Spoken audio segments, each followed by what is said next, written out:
I rented the cabin because I needed a break from everything. Life had been moving too fast. The pressure at work, the non-stop noise of the city, the way every single day seemed to blur into the next. I felt like I was losing track of who I was.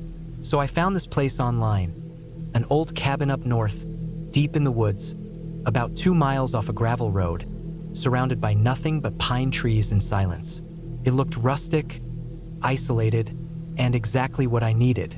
No internet, no cell service, no one around for miles. Just peace. That was the idea.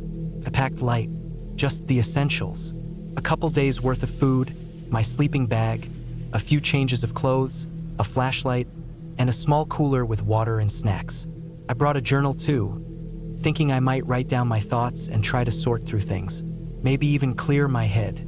The drive up was long. After the main highway, it was about an hour of winding back roads that got narrower the farther I went. By the time I hit the gravel road leading to the cabin, I hadn't seen another car in at least 30 minutes. My GPS had long since stopped working. All I had to go by were the directions the owner had emailed me. I followed them carefully, counting turns and watching for the hand-painted sign that marked the start of the overgrown trail to the cabin. The last stretch was rough. It wasn't really a road, more like 2 worn tire tracks through the woods. Branches scraped against my car, and I had to dodge potholes and rocks. I finally pulled up in front of the cabin just after 5 p.m. It was smaller than I expected. Faded gray wood, a metal roof streaked with rust, a small porch with 2 steps leading up. There were no neighbors, no signs of life anywhere, just trees. I got out and stretched, listening. It was quiet in a way I hadn't heard in years. No cars, no people, no hum of city life. Just birds, wind through trees, and the creaking of the old cabin in the breeze. Felt good. Strange, but good. I unlocked the front door and stepped inside. The air was cool and smelled like dust and pine. The inside was simple. 1 main room with a small kitchen area, a table, a couch, and a wood stove. A narrow hallway led to a tiny bathroom and a single bedroom. The place looked like it hadn't been updated since the 70s, but it was clean. I dropped my bag on the bed, opened a few windows to air the place out, and sat on the porch for a while. The sun was going down behind the trees. The light turned golden, then dim. I hadn't realized how fast it would get dark out there. I went inside and made myself a sandwich. I didn't bother lighting the stove. I didn't feel like doing much of anything except sitting. That first night was uneventful. I lay in bed listening to the wind. It felt strange not hearing the usual background noise of sirens or cars or people talking outside. Out here, the silence was thick. I didn't sleep great, but I expected that. It always took me a night or two to adjust in new places. The next morning, I woke up to light pouring through the curtainless window. I made some instant coffee and sat out on the porch again. Everything was still damp with dew. I noticed a few prints in the dirt near the steps, probably raccoon or some other forest animal. I didn't think much of it. Around midday, I decided to go for a walk. I didn't bring a map, but I figured if I stayed aware of my surroundings, I wouldn't get lost. I followed the path back toward the gravel road, then veered off toward a slight opening in the woods I had noticed the day before. The forest out there was thick. Tall pines, dense underbrush, fallen logs. I walked slowly, not really going anywhere in particular, just taking it all in. It was peaceful, but after about an hour, I started feeling uneasy. I wasn't sure why. Maybe it was how dense the trees had gotten. The sunlight barely made it through the branches, and it was cooler there. I hadn't seen any animals. No birds, no squirrels, just trees and quiet.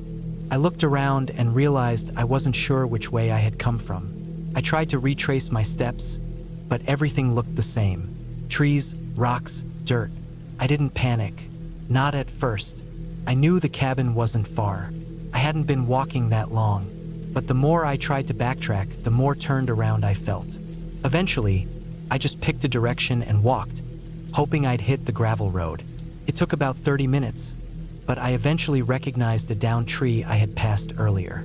From there, I found the path and made it back to the cabin. I was sweating and frustrated. I hadn't brought water.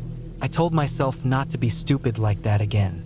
I rested for the rest of the day and wrote a bit in my journal. That night, I had trouble sleeping. I kept thinking about getting lost. I kept hearing things. Branches snapping outside, leaves rustling. Normal forest stuff, I told myself, but it still kept me awake.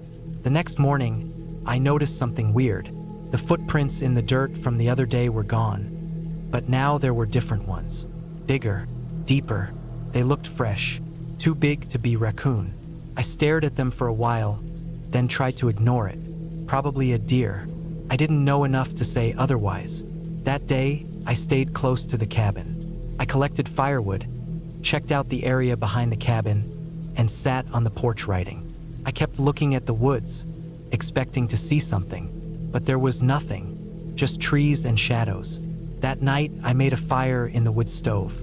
The warmth helped me relax a little. I read an old book I found on the shelf. I fell asleep easier, but sometime after midnight, I woke up to a noise, a thump somewhere outside. I froze, listening. Another thump, closer. I got up and looked out the front window. I couldn't see anything. It was pitch black. I didn't have outdoor lights and the moon wasn't out, just dark woods and silence. I went back to bed but didn't sleep. I lay there for hours listening. I heard more sounds. Branches snapping, what sounded like footsteps. Not animals scurrying. Heavier, more deliberate. But every time I looked out, I saw nothing. The next morning, I walked around the cabin. I found more prints. The same kind as before, but now there were more of them. They circled the cabin. I followed them for a bit, but they just disappeared into the trees. I had this tight feeling in my chest the whole time. I didn't feel watched exactly, but something was off. I told myself maybe it was a bear. Maybe I was overthinking.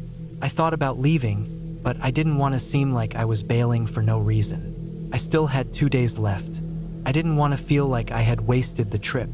I tried to stick to my routine. Writing, reading, sitting on the porch. But I couldn't stop thinking about the noises. That night, the noises came back. Louder this time. Thumps. Footsteps. I stayed in bed, holding my flashlight like a weapon. I didn't sleep at all. Just stared at the ceiling, heart pounding. When the sun came up, I made my decision. I was done. It wasn't worth it. I packed up my stuff quickly. I didn't even eat. I just wanted to leave. When I stepped outside, I froze. The prints were back. But this time, they led right up to the front door. Not just around the cabin. They stopped at the door, then turned and went back toward the woods. That was enough for me. I got in my car and started it up. The engine took longer than usual to turn over. I was terrified it wouldn't start, but it did. I backed out and drove down the trail as fast as I could without wrecking my car. Every shadow between the trees looked like it was hiding something. My hands were shaking on the wheel. It took an hour before I reached the main road. I didn't stop until I hit the first gas station I found. I got out, used the bathroom, bought a bottle of water, and just stood there for a long time. I felt like I had escaped something. I still don't know what. I never reported it. What would I say? That I heard footsteps? That there were prints? Maybe it was an animal. Maybe it was a person. I don't know. All I know is that I was alone in the woods, and something was out there too. Watching. Waiting. I haven't gone back to the woods since. I still think about that cabin. Sometimes I dream about it. Not nightmares, exactly. Just that same feeling of being watched, of being too far from help. I don't think I'll ever go that deep into the forest alone again. It's not ghosts or monsters that scare me. It's people. Or things pretending to be people. Things that wait in the woods, knowing no one will hear you scream out there. Things that know how to walk quietly until they're close enough to touch the door. I left, and I got out, and nothing followed me home. But I still check the dirt outside my door sometimes, just in case.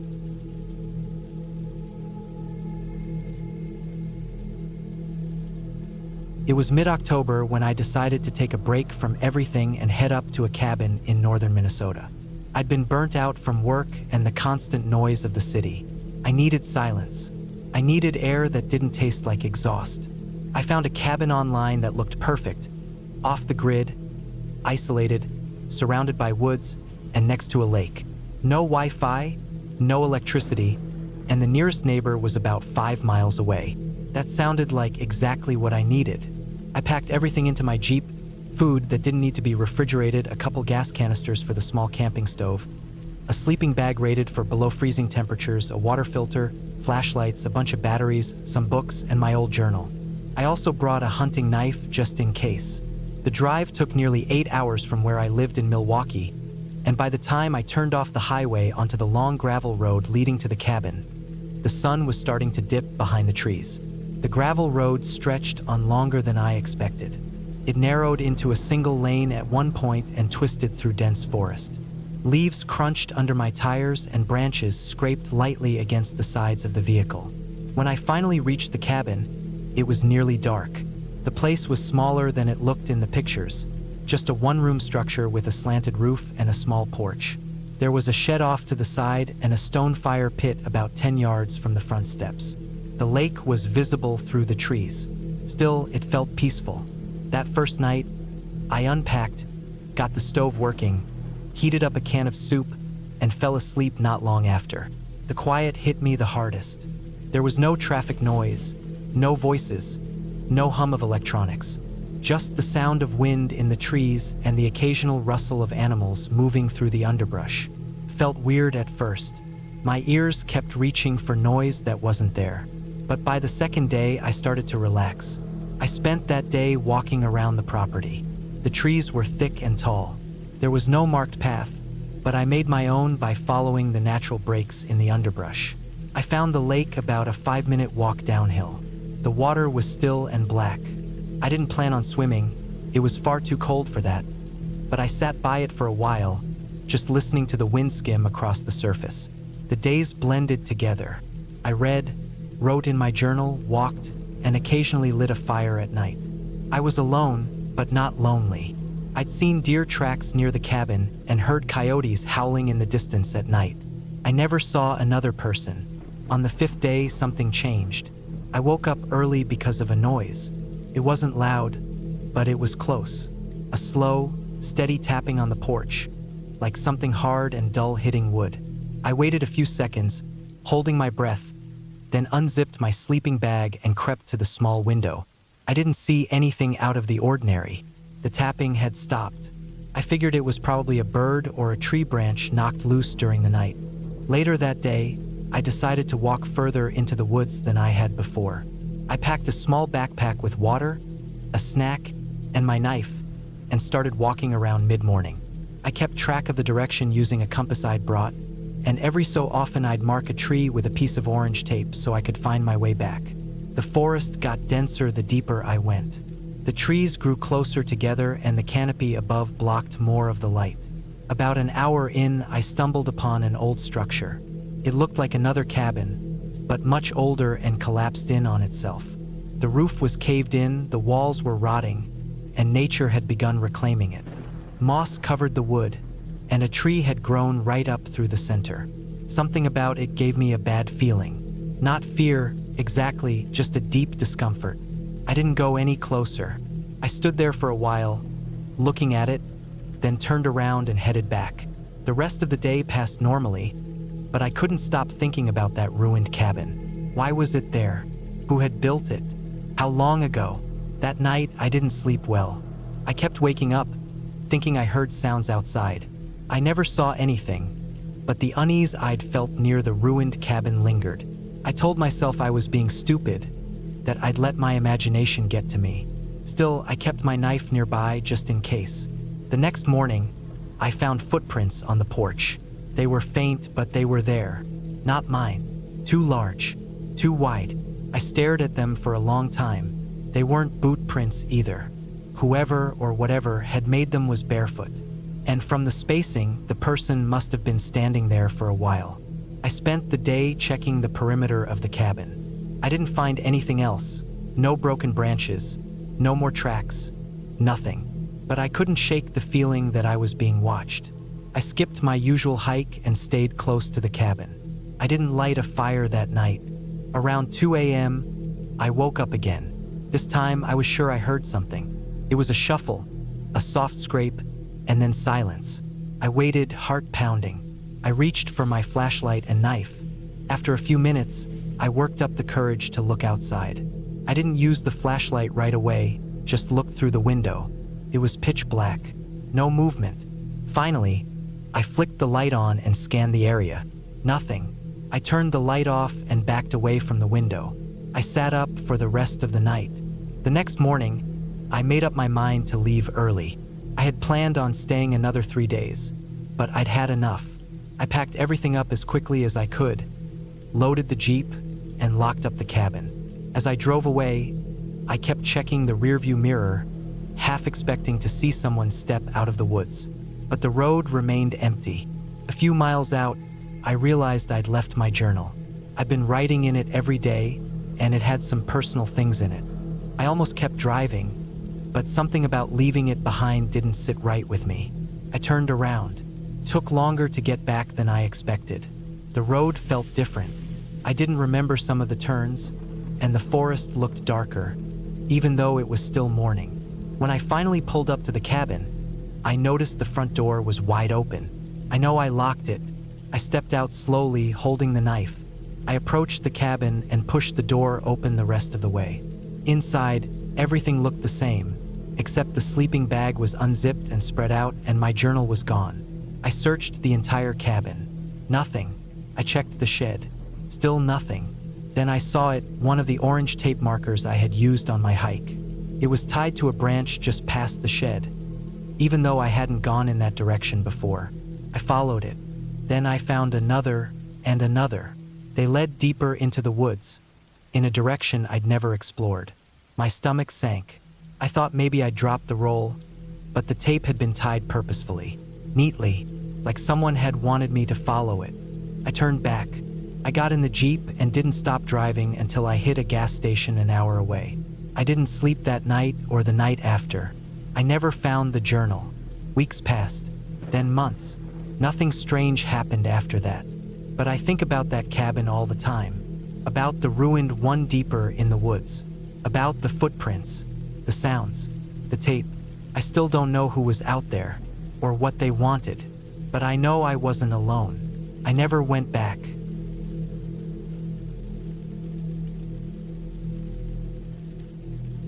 I had never been one for solitude, but something about the idea of spending a weekend alone in a cabin out in the woods sounded appealing. Maybe it was the need to disconnect, to escape from the noise of the city and clear my head.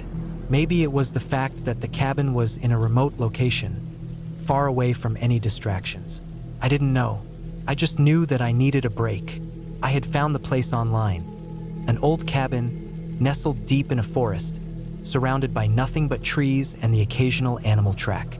The kind of place where the only sounds were the rustling of leaves in the wind and the chirps of birds. I liked the sound of that. No neighbors, no phones, no emails. Just me and nature. I arrived on a Friday afternoon, the sun still high in the sky, casting long shadows across the dirt road that led up to the cabin. The place wasn't hard to find.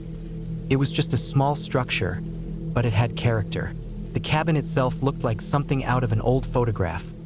Wooden logs stacked together to form walls, a stone chimney curling smoke up into the sky.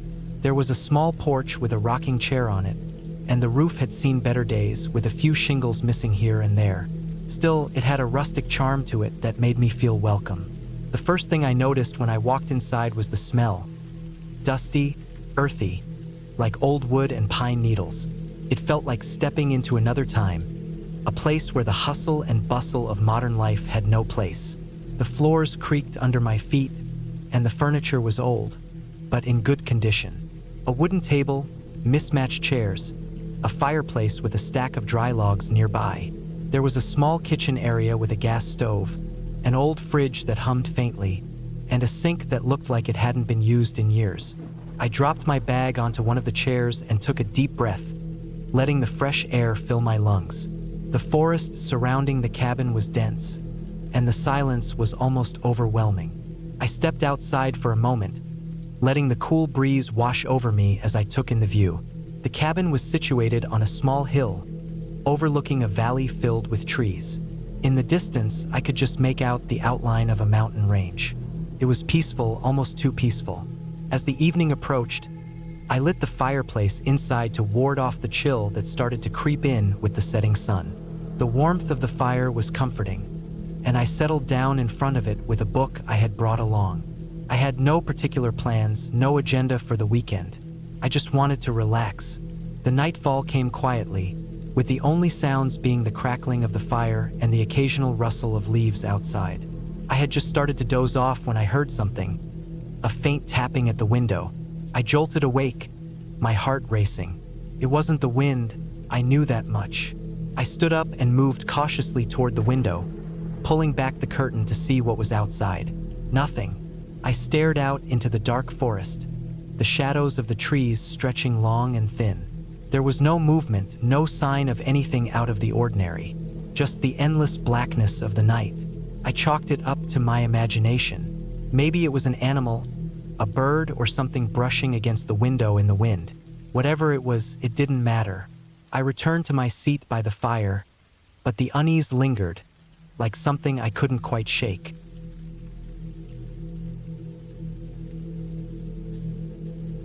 I never expected to find myself in this situation. Not once did I imagine that a weekend getaway to a small, secluded cabin in the woods would turn into the worst experience of my life.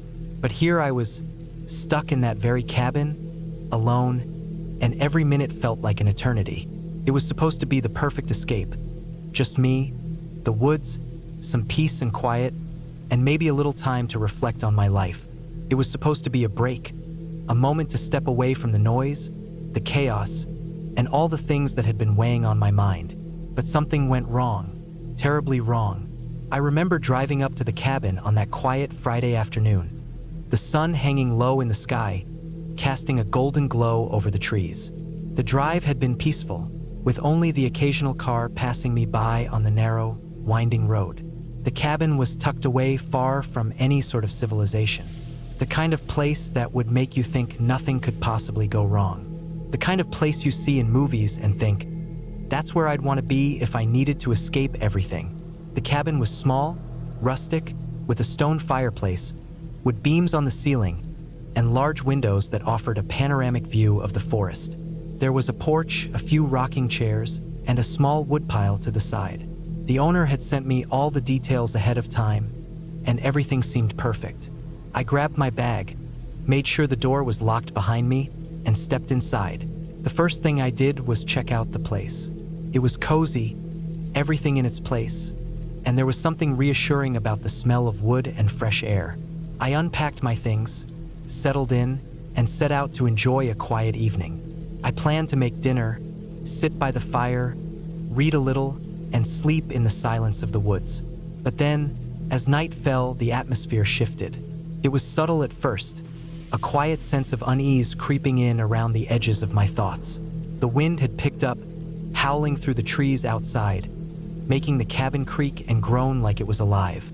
The occasional snap of a branch or rustle of leaves sent my nerves into overdrive. I tried to ignore it, telling myself that it was just the wind. It was just a storm blowing in. But deep down, I knew something wasn't right. I decided to close the windows and pull the curtains shut, hoping that would make me feel more secure. But it didn't. I felt like I was being watched, like there were eyes in the dark, observing my every move. I tried to shake it off and began preparing dinner. The kitchen was small but functional, and I found the ingredients I needed without much trouble. But even as I chopped vegetables and stirred the pot, I couldn't shake the feeling that I wasn't alone. The cabin, despite its charm, felt too quiet, too isolated. It was as if the world outside had ceased to exist, and the cabin was the last remnant of something long forgotten. I made my meal and ate quickly, trying to ignore the discomfort creeping up my spine. When I finished, I cleaned up and tried to settle in for the night. I turned off all the lights, started the fire in the hearth, and sat down in one of the old chairs by the fire. That's when I heard it. At first, it was just a sound in the distance, soft, almost imperceptible. The crunch of footsteps on the dry leaves outside. At first, I thought I was imagining it, but then it came again, louder this time. A crunch, another step. I froze, listening intently, my heart thumping in my chest.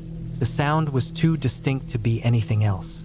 Someone or something was out there, and they were moving closer to the cabin. I stood up slowly, my breath shallow, and moved toward the door. I pressed my ear against it, straining to hear anything. Nothing. No more footsteps, just the wind rustling in the trees. I tried to convince myself that it was just an animal, maybe a deer or some other woodland creature. But my instincts told me otherwise. I didn't want to overreact, but I couldn't ignore the growing sense of dread. My mind raced through the possibilities, trying to come up with an explanation. But there was none. It wasn't an animal, and there was no one else out here. The nearest neighbors were miles away, and the cabin was completely isolated. I grabbed a flashlight, determined to check outside. I wasn't about to sit in the dark, wondering if someone was lurking nearby. I opened the door slowly, the hinges creaking as they swung open. The beam of my flashlight cut through the dark, sweeping across the porch, the driveway, and the trees just beyond. There was nothing. I stepped outside, the cold air hitting me immediately.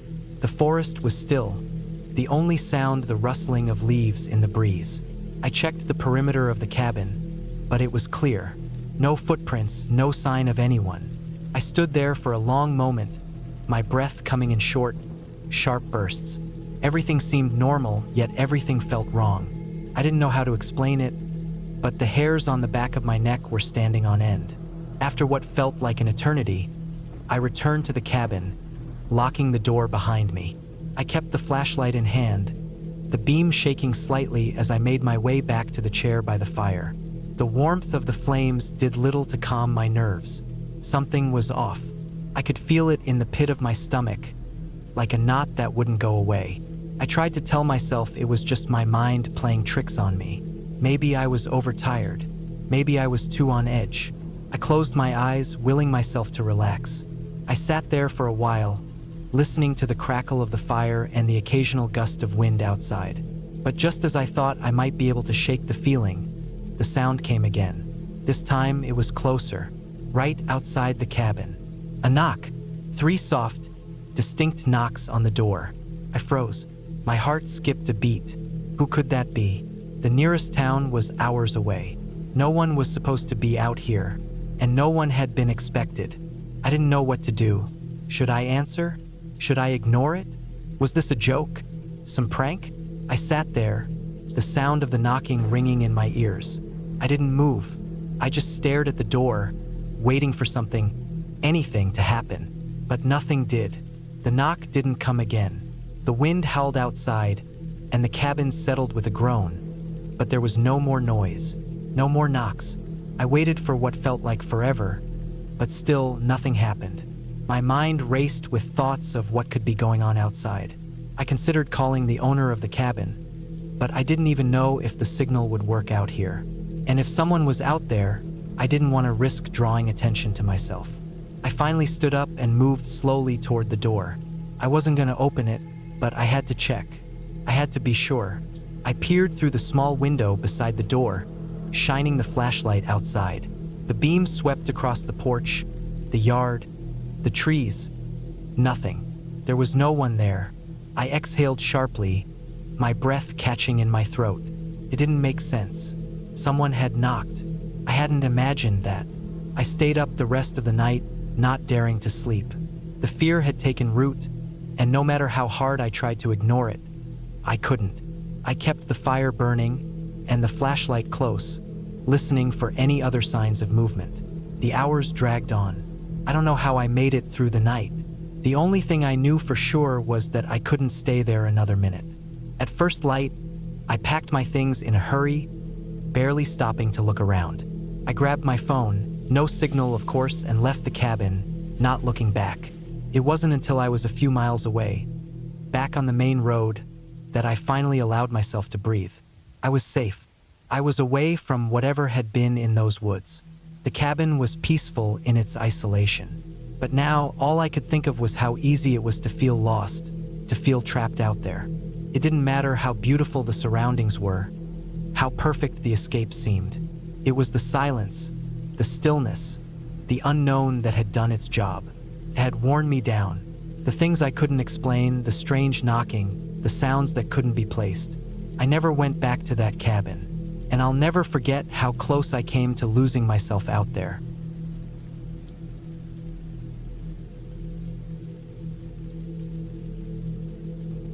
It started with a plan I thought would give me some peace. I had been dealing with too much noise in my life, work deadlines, family expectations, social pressure, the kind of mental exhaustion that doesn't go away with just sleep. I wanted out just for a while. So, I decided to rent a cabin deep in the woods of northern Minnesota, somewhere quiet, far enough away from people but not totally cut off. The kind of place where I could sit outside and hear nothing but the wind and maybe a few birds. I found a listing online. The pictures showed an older, one-story wooden cabin tucked between dense trees, no neighbors in sight. It was by a small lake, and the owner assured in the description that the place was stocked with firewood, had a working generator and basic supplies. There was no Wi-Fi and almost no cell signal. That sounded perfect. I booked it for 10 days. The drive up was long, almost 9 hours. The last hour took me down winding, tree-lined roads that narrowed the deeper I got into the forest. The GPS lost signal before I reached the driveway, but I had already downloaded the directions. The dirt path leading to the cabin was overgrown, like no one had driven down it in months. I figured that was a good sign. The cabin looked just like the pictures, maybe a little more worn around the edges, but solid. The porch creaked under my feet. Inside, it was musty at first, like it hadn't been aired out in a while, but nothing unbearable.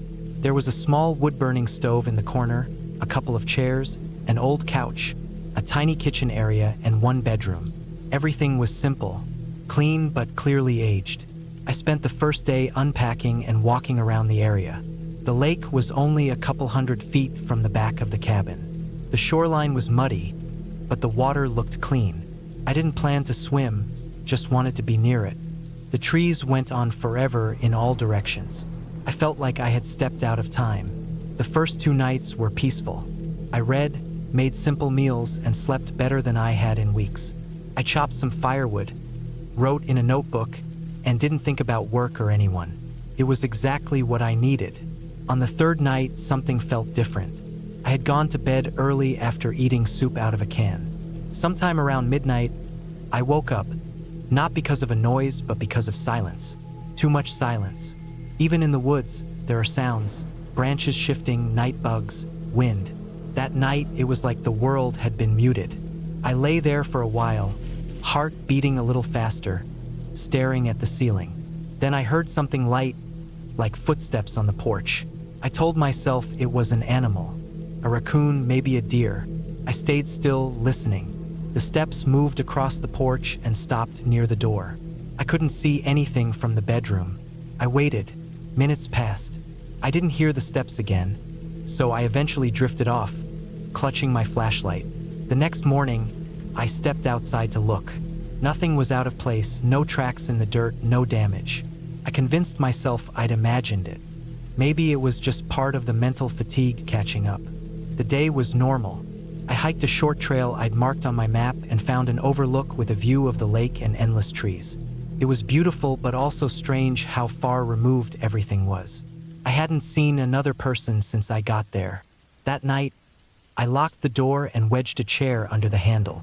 I told myself I was just being paranoid, but something in my gut felt off. At around 2 a.m., I heard the steps again, slow, steady, across the porch. This time, they went past the door, around the side of the cabin. I sat up in bed, heart hammering.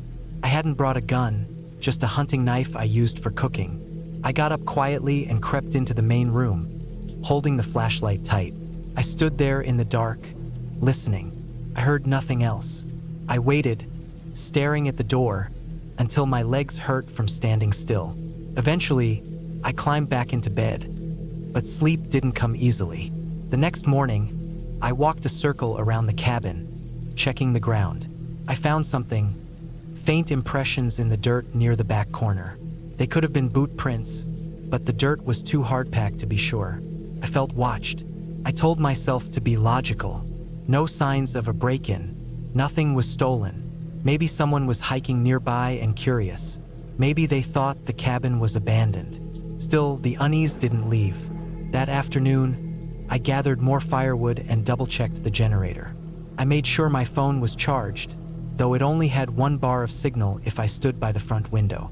I even sent a check-in text to my brother. I didn't mention anything strange. I didn't want to sound crazy. That night, it rained. Hard. The kind of downpour that drowns out every sound. I thought that would help me sleep, but it made things worse.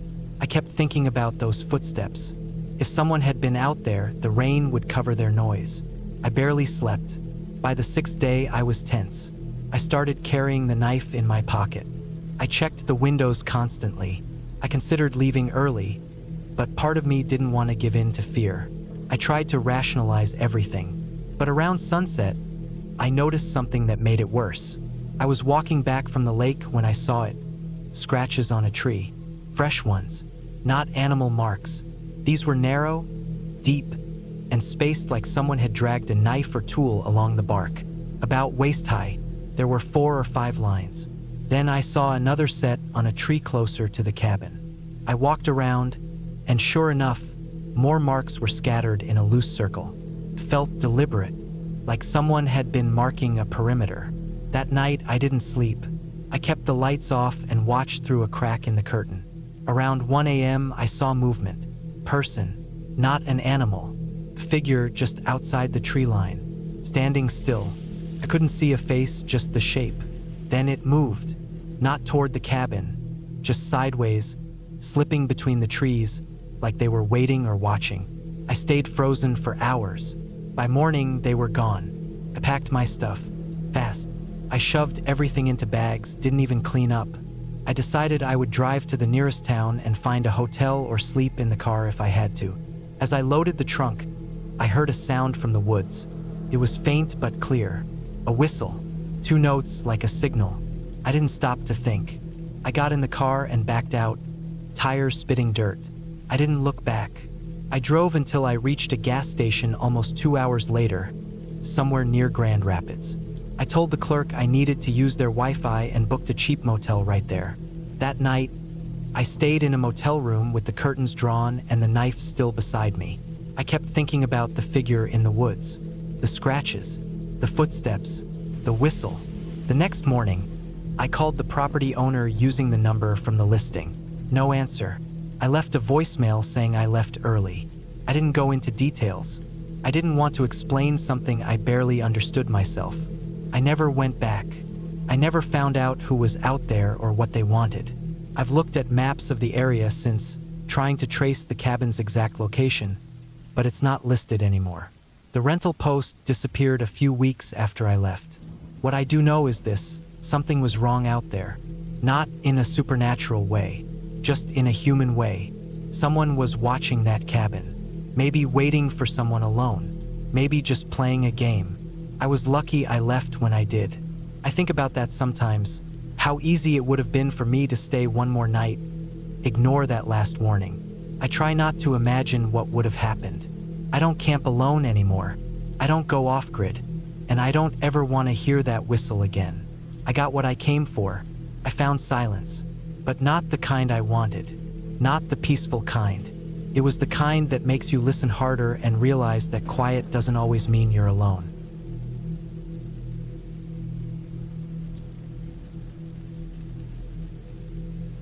I had never been one for quiet, isolated places. I always liked to be around people, surrounded by the hum of city life, the bustle of streets, the constant movement. But something about the idea of getting away from it all had started to appeal to me. Maybe it was the stress at work, or the overwhelming weight of constant notifications, emails, and deadlines. So when a friend suggested renting a cabin for the weekend, deep in the woods, away from everything, I decided to give it a shot. I needed a break. The cabin was located in a remote part of the state, far from any sort of town or city. When I pulled off the main highway and turned onto the dirt road, the paved roads disappeared behind me.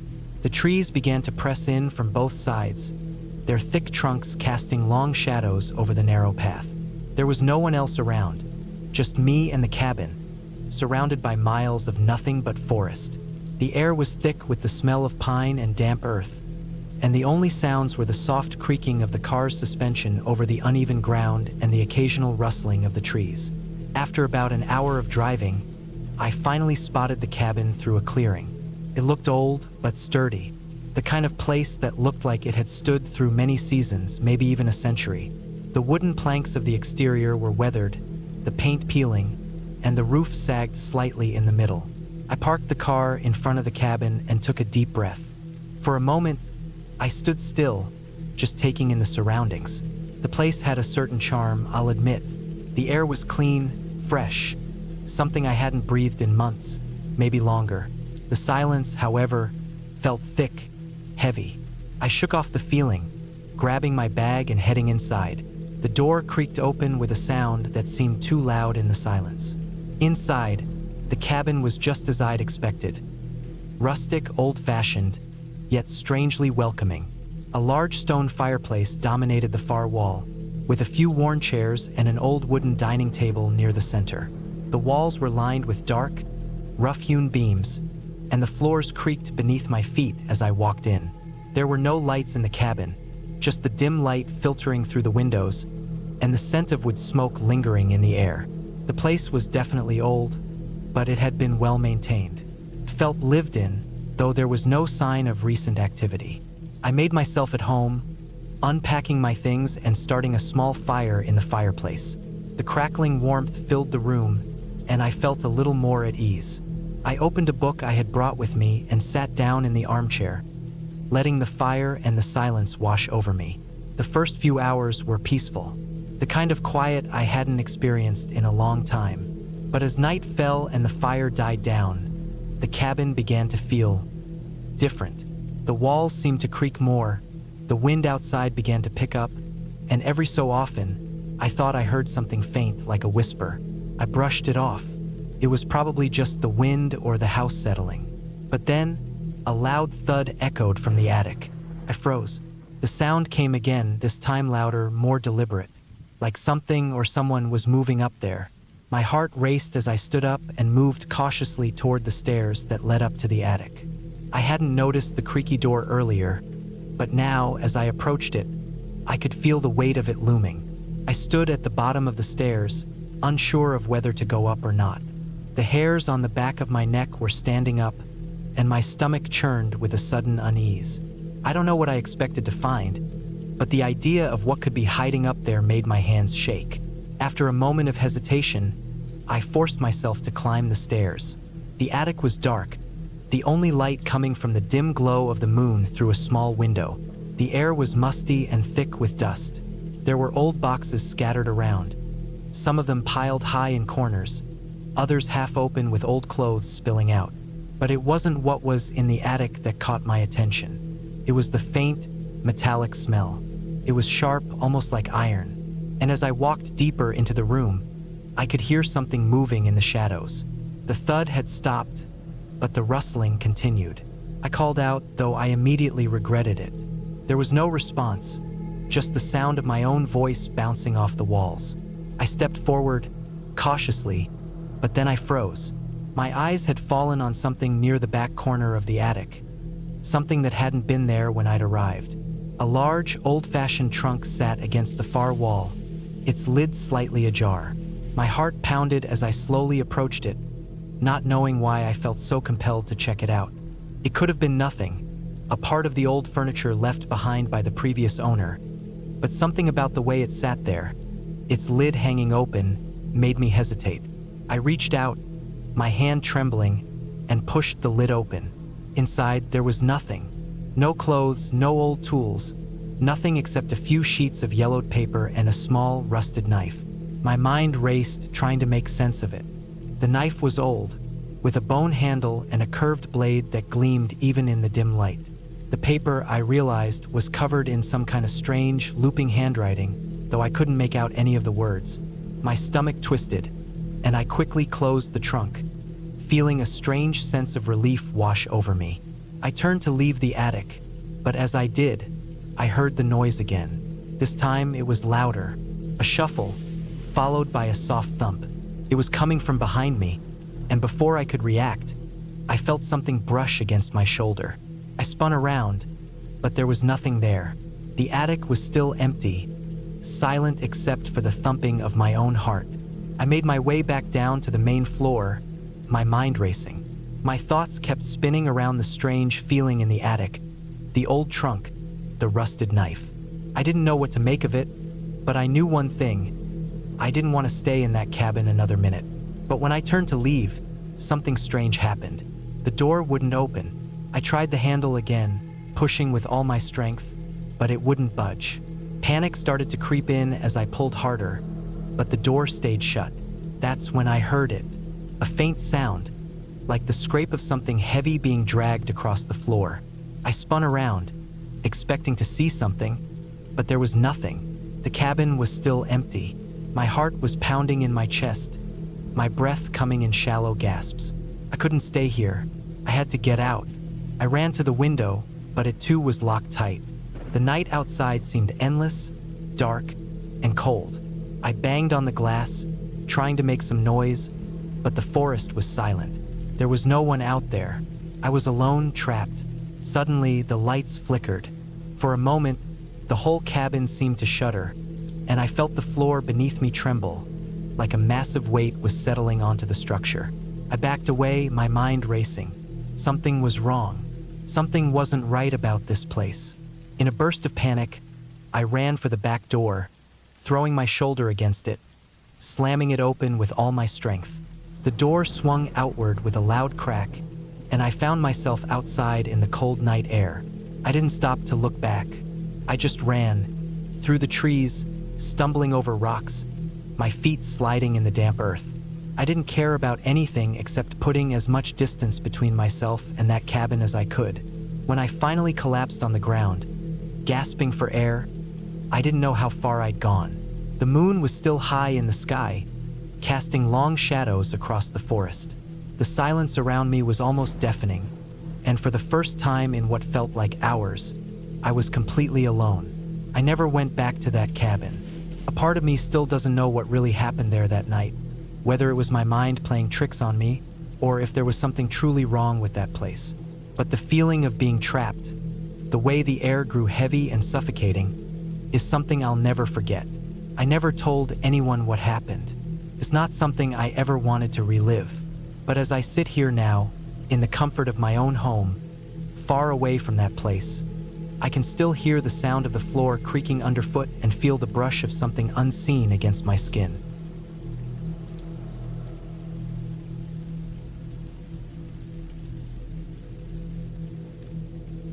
I spent most of my adult life in the city, stuck behind a desk or fighting traffic. By the time I turned 43, I was burnt out. My blood pressure was high, I barely slept, and I could feel myself getting more bitter every day. I hadn't taken a real vacation in over a decade. That's when I decided to rent a cabin up in northern Michigan for 2 weeks in early October. I figured it would be quiet, the leaves would be changing, and I could finally get away from all the noise.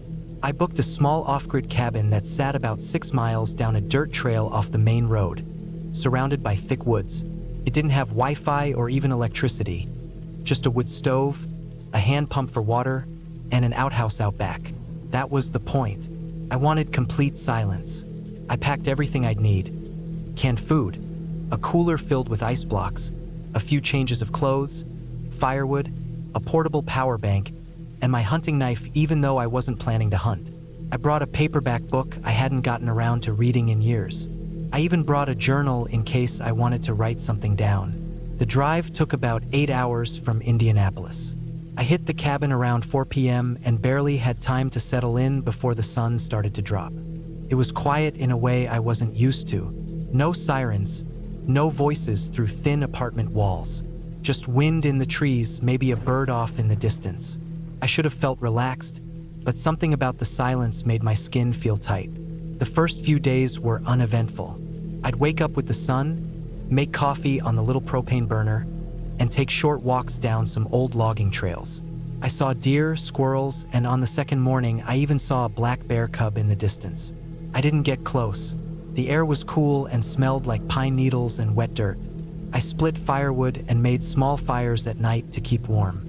I should have felt peaceful, but there was this strange tension in my chest that never quite went away. By the 5th day, I was starting to feel a little stir-crazy. There's only so much thinking you can do before your mind starts to wander. I decided to hike further than I had before, maybe 2 or 3 miles past where I'd been. I followed a narrow trail that led deeper into the woods. About 2 hours in, I found something strange.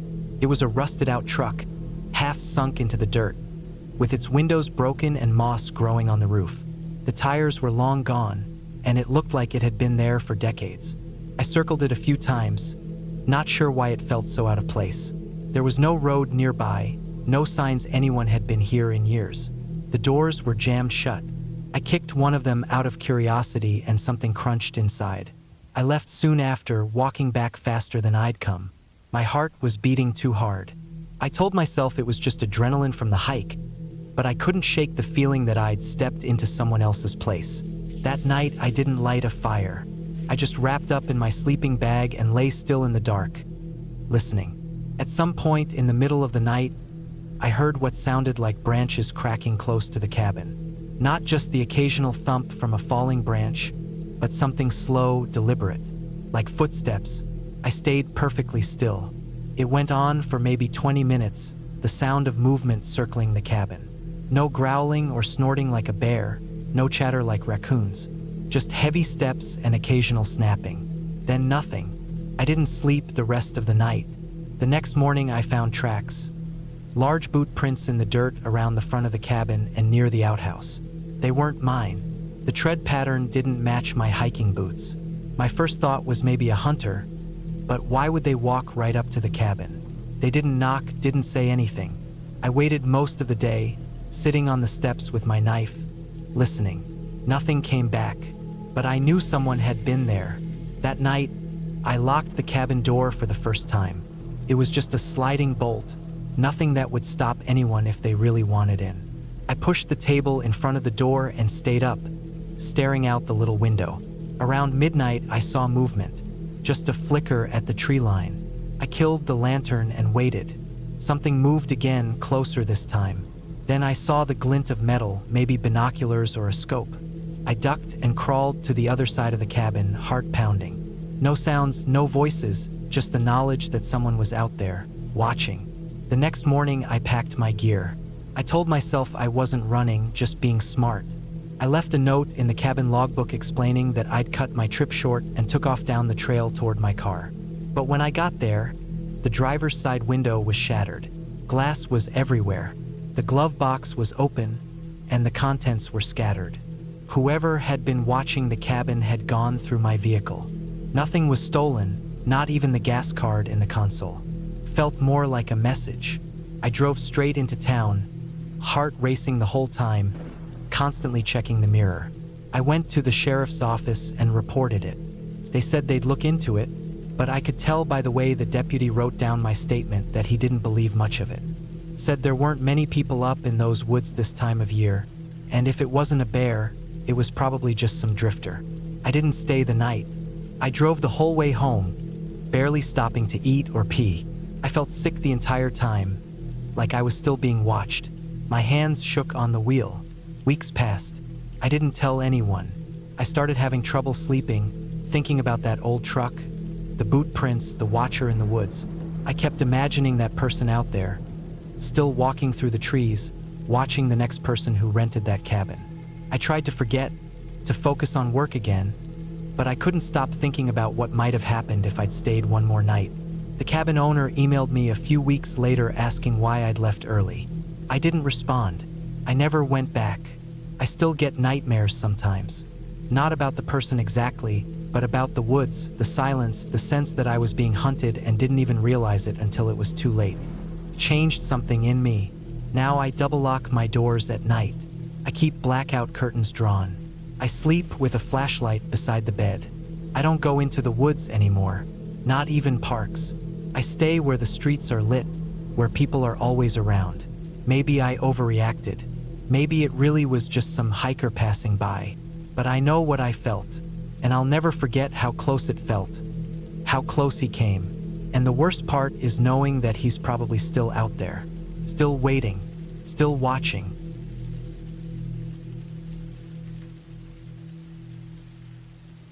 I had always wanted a break from the noise of city life, so when a chance to rent a small, secluded cabin for a weekend popped up, I took it.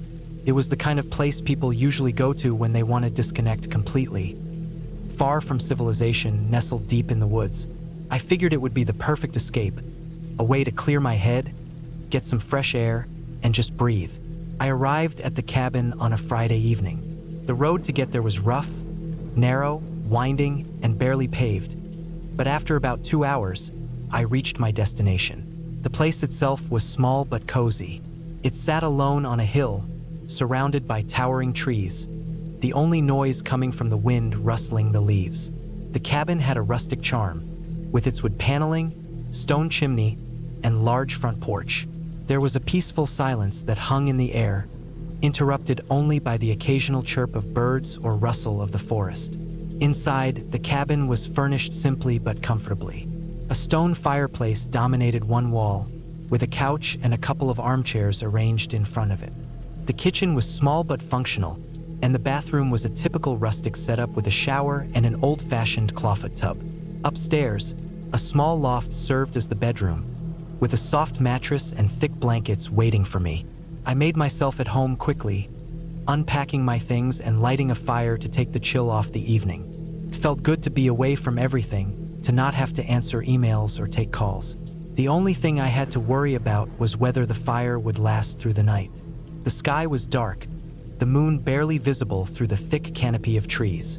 A light wind was blowing, making the leaves sway and rustle. As the night settled in, I had the cabin all to myself. The isolation that had once seemed comforting now felt a little different. The woods around me were dense, and as I sat on the couch with a book, I couldn't shake the feeling that I was being watched. It wasn't anything specific, just a vague sense of unease that crept up on me. I tried to shake it off, but every time the wind picked up, I'd hear the sound of a twig snapping or something shifting in the woods, and my nerves would jump. At around 10 p.m., I decided to head to bed. I left the fire burning low in the fireplace and made my way upstairs. The loft was cozy, the bed made up with thick blankets, and I quickly snuggled into it, grateful for the warmth. But sleep didn't come easily. There was a heaviness in the air, a sense of something just beyond my reach. I kept hearing strange noises, scraping sounds against the cabin's wood, the occasional thud, like something heavy had bumped against the walls.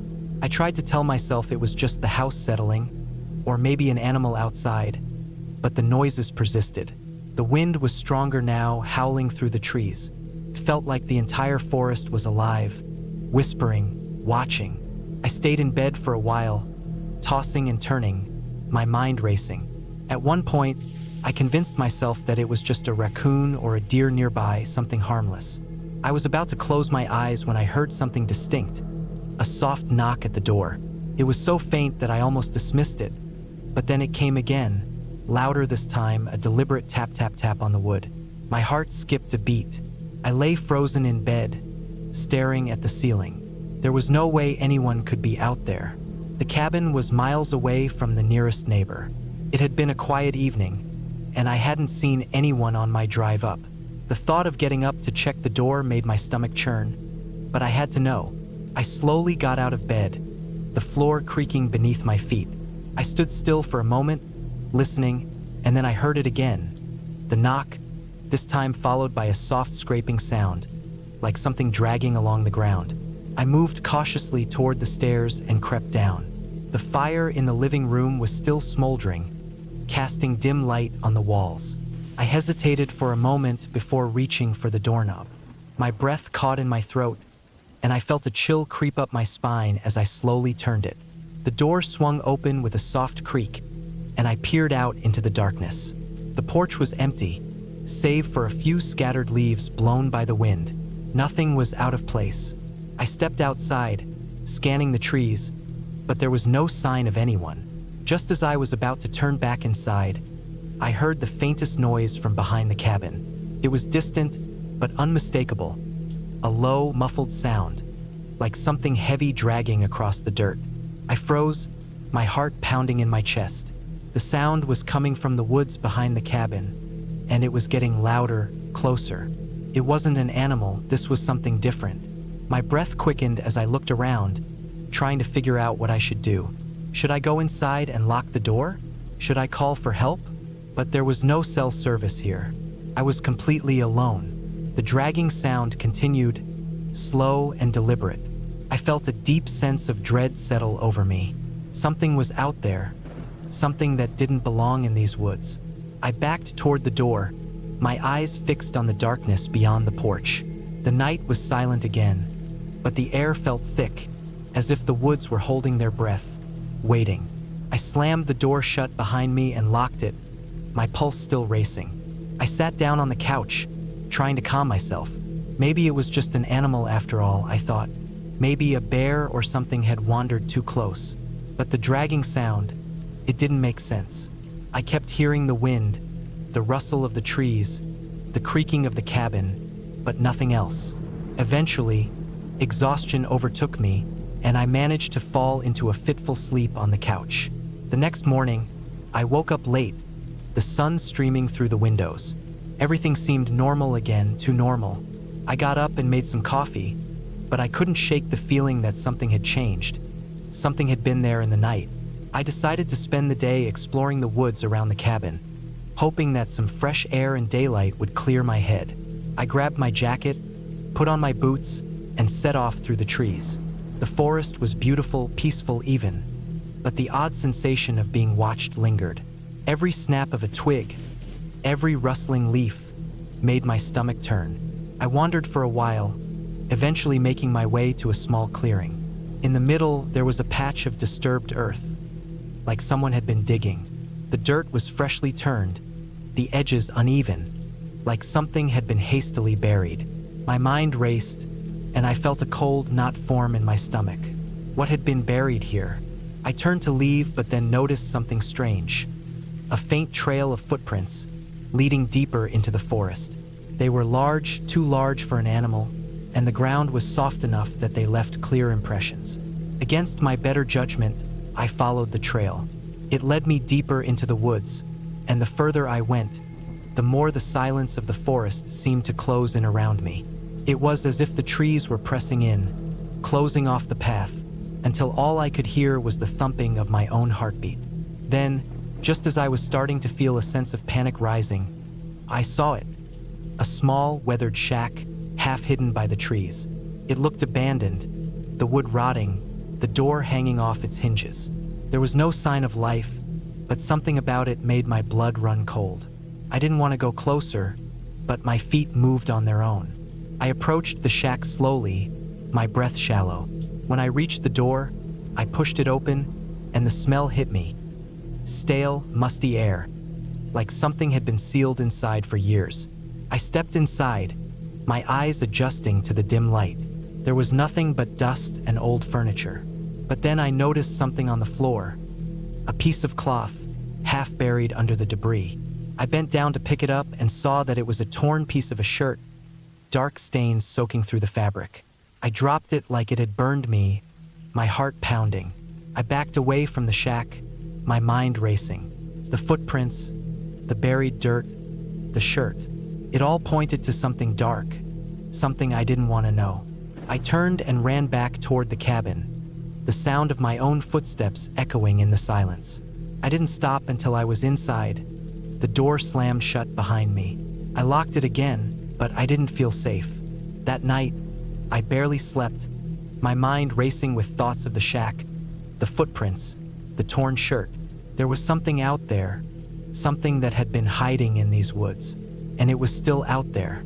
The next morning, I packed my things quickly, not caring about being neat. I just wanted to leave. I didn't care if I never saw this place again. As I drove down the winding road, the forest seemed to close in behind me, as if it were swallowing the cabin whole. I didn't look back, but as I drove away, a thought nagged at me. If I had never gone to that shack, would I have ever known what had really happened in those woods? And maybe that was for the best.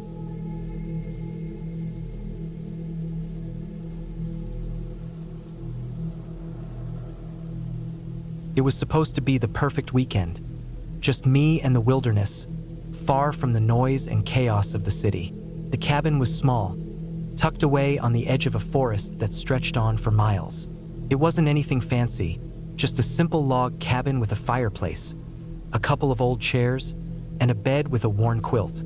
But that's exactly what I wanted, a quiet place to escape. I arrived late in the afternoon, the sun already dipping behind the horizon, casting long shadows over the trees. The drive had been longer than I expected, the winding road up to the cabin bumpy and narrow. The air was crisp and cool, and I could hear the distant sound of the wind rustling the leaves. I wasn't sure why, but something about the place felt different. Maybe it was the silence, the way the forest seemed to swallow up all sound. Or maybe it was just me, being on edge for no reason at all. The cabin was exactly as I remembered it from the pictures online. Rustic and simple. The porch had a couple of chairs, and a small wooden table sat in the middle. I unloaded my bags, the creaking of the wood beneath my feet echoing through the stillness. I didn't have any neighbors for miles, and that suited me just fine. I wanted to be alone. Inside, I set down my things and started a fire in the hearth. The cabin had an old smell to it, musty, like it hadn't been aired out in a while, but I didn't mind. It felt like it had been left untouched, just waiting for someone to come back. I took a deep breath, the scent of burning wood mixing with the fresh, cool air coming in from the open window. I felt myself relax. After unpacking and getting settled, I decided to take a short walk before it got dark. The forest around the cabin was dense, the trees towering high above. The trail was barely visible, a narrow path barely wide enough for one person. I followed it for about a quarter mile before deciding to turn back. There was something unsettling about the way the trees pressed in around me, how the silence seemed to grow deeper the further I went. As the evening wore on, I made a simple dinner, a can of beans and some bread, and ate while watching the fire crackle. The flames danced, casting shadows on the walls. The silence was almost oppressive now, and I found myself listening for any sounds. Birds had long since stopped chirping, and the only noise I could hear was the occasional snap of a twig from the forest outside. Night fell completely, and the cabin was plunged into darkness. I had a lantern, but I didn't feel like lighting it. The fire was enough, casting a warm glow in the small living room. I settled into one of the chairs near the hearth, feeling the heat on my face. I was exhausted from the long drive, and my eyelids began to feel heavy. Then I heard something. It was faint at first, a soft rustling sound coming from outside the cabin. At first, I thought it was just the wind, but then it grew louder, more distinct. The sound of footsteps, slow and deliberate. I froze, my heart pounding. No one was supposed to be out here. The nearest neighbor was miles away, and I hadn't seen a single car on the road when I arrived. The footsteps stopped just outside the door. I sat motionless, barely breathing, trying to make out the sound. It was too dark to see anything outside, but the cabin's windows were small, and the thick forest around me made it impossible to see much. The only light was from the fire behind me, casting flickering shadows across the room. A few minutes passed, and the silence returned. I tried to tell myself it was nothing, just an animal, maybe a deer or a raccoon, but something in the back of my mind told me that wasn't it. The footsteps hadn't sounded like an animal. They were too heavy, too deliberate. I stood up slowly, moving toward the window. I peeked outside, but all I saw was the blackness of the night. There was no movement, no sign of anything, but I couldn't shake the feeling that I wasn't alone. I went to the door, my hand trembling as I reached for the handle. I wanted to open it to see what was out there, but fear kept me rooted in place. After a long moment, I backed away, locking the door behind me. The rustling had stopped, but the unease lingered. The rest of the night passed without incident, but sleep didn't come easily. I kept hearing things, soft noises that couldn't be explained, the occasional snap of a branch, the faint sound of breathing just beyond the walls. But every time I looked outside, there was nothing. By morning, I had convinced myself it was just my imagination. The forest could be an eerie place, and the sounds of nature could play tricks on you when you're alone. I told myself to relax and enjoy the day. The next morning, I woke early, the sunlight filtering through the trees. I made coffee and stepped outside to sit on the porch, taking in the crisp morning air. The forest seemed peaceful now, almost welcoming. I let the silence wash over me, but there was something different about it today. Something that made my skin crawl. I spent the day exploring the area, walking along the trails, and trying to shake the feeling that something was watching me. But every time I turned a corner or looked back toward the cabin, I felt eyes on me. I tried to ignore it, convincing myself it was just the isolation getting to me. That night, I decided to stay inside. The sun set earlier than I expected, and the darkness seemed to fall unnaturally fast. The cabin was quiet, the fire crackling softly in the hearth. But then the sound came again. Footsteps. I stood frozen in my chair, listening. This time they were closer, louder, the sound of heavy boots crunching on the forest floor. It was unmistakable. Someone was out there, moving around the cabin, circling it slowly. My breath caught in my throat, and I felt the urge to grab something, anything, to defend myself. But the thought of confronting whatever it was filled me with dread. I stayed as still as possible, hoping whoever or whatever was out there would just go away. The footsteps stopped again, right outside the door. I could hear a faint scratching sound, like something was dragging against the wood. My heart raced. The silence that followed was suffocating. It felt like hours before I finally mustered the courage to look out the window. What I saw made my blood run cold. There was no one there, but something had been left behind. A deep scratch ran across the wooden door, like something had been clawing at it. It wasn't a mark that could have been made by an animal. It was too precise, too deliberate, and it was fresh. The wood around the scratch was still raw, not yet darkened by the night's dampness. I didn't wait any longer. I grabbed my things, my jacket, and my keys, and rushed out of the cabin. My heart was hammering in my chest as I climbed into the car, my hands shaking as I started the engine. I didn't know what was out there, but I wasn't sticking around to find out. The drive back to the nearest town felt like it took forever. I didn't stop until I reached the small motel, pulling into a parking spot and locking the doors behind me. I felt a strange mix of relief and unease. I never went back to that cabin.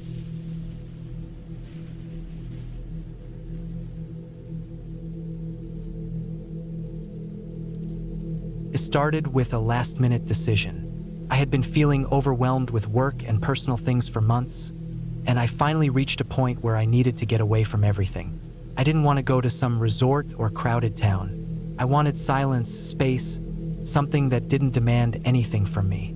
I remembered an old listing I'd saved a while back, an off-grid cabin deep in the woods in northern Minnesota. It was a long drive from where I lived in Des Moines, but it promised no internet, no cell signal, and no neighbors for miles. That sounded perfect. The listing described it as a simple one-room cabin on 20 acres of land. No electricity, a wood stove for heat, and a hand pump for water. There was a small outhouse a few steps away from the back door. A single solar panel powered a light bulb and a small radio. It sat off a dirt logging road that wasn't maintained in winter. But it was April and the snow had mostly melted. The photos looked good enough. Quiet and remote. I booked it for 2 weeks. The drive up was long and uneventful. I passed through smaller and smaller towns until I finally turned onto a gravel road that turned into dirt after about 10 miles.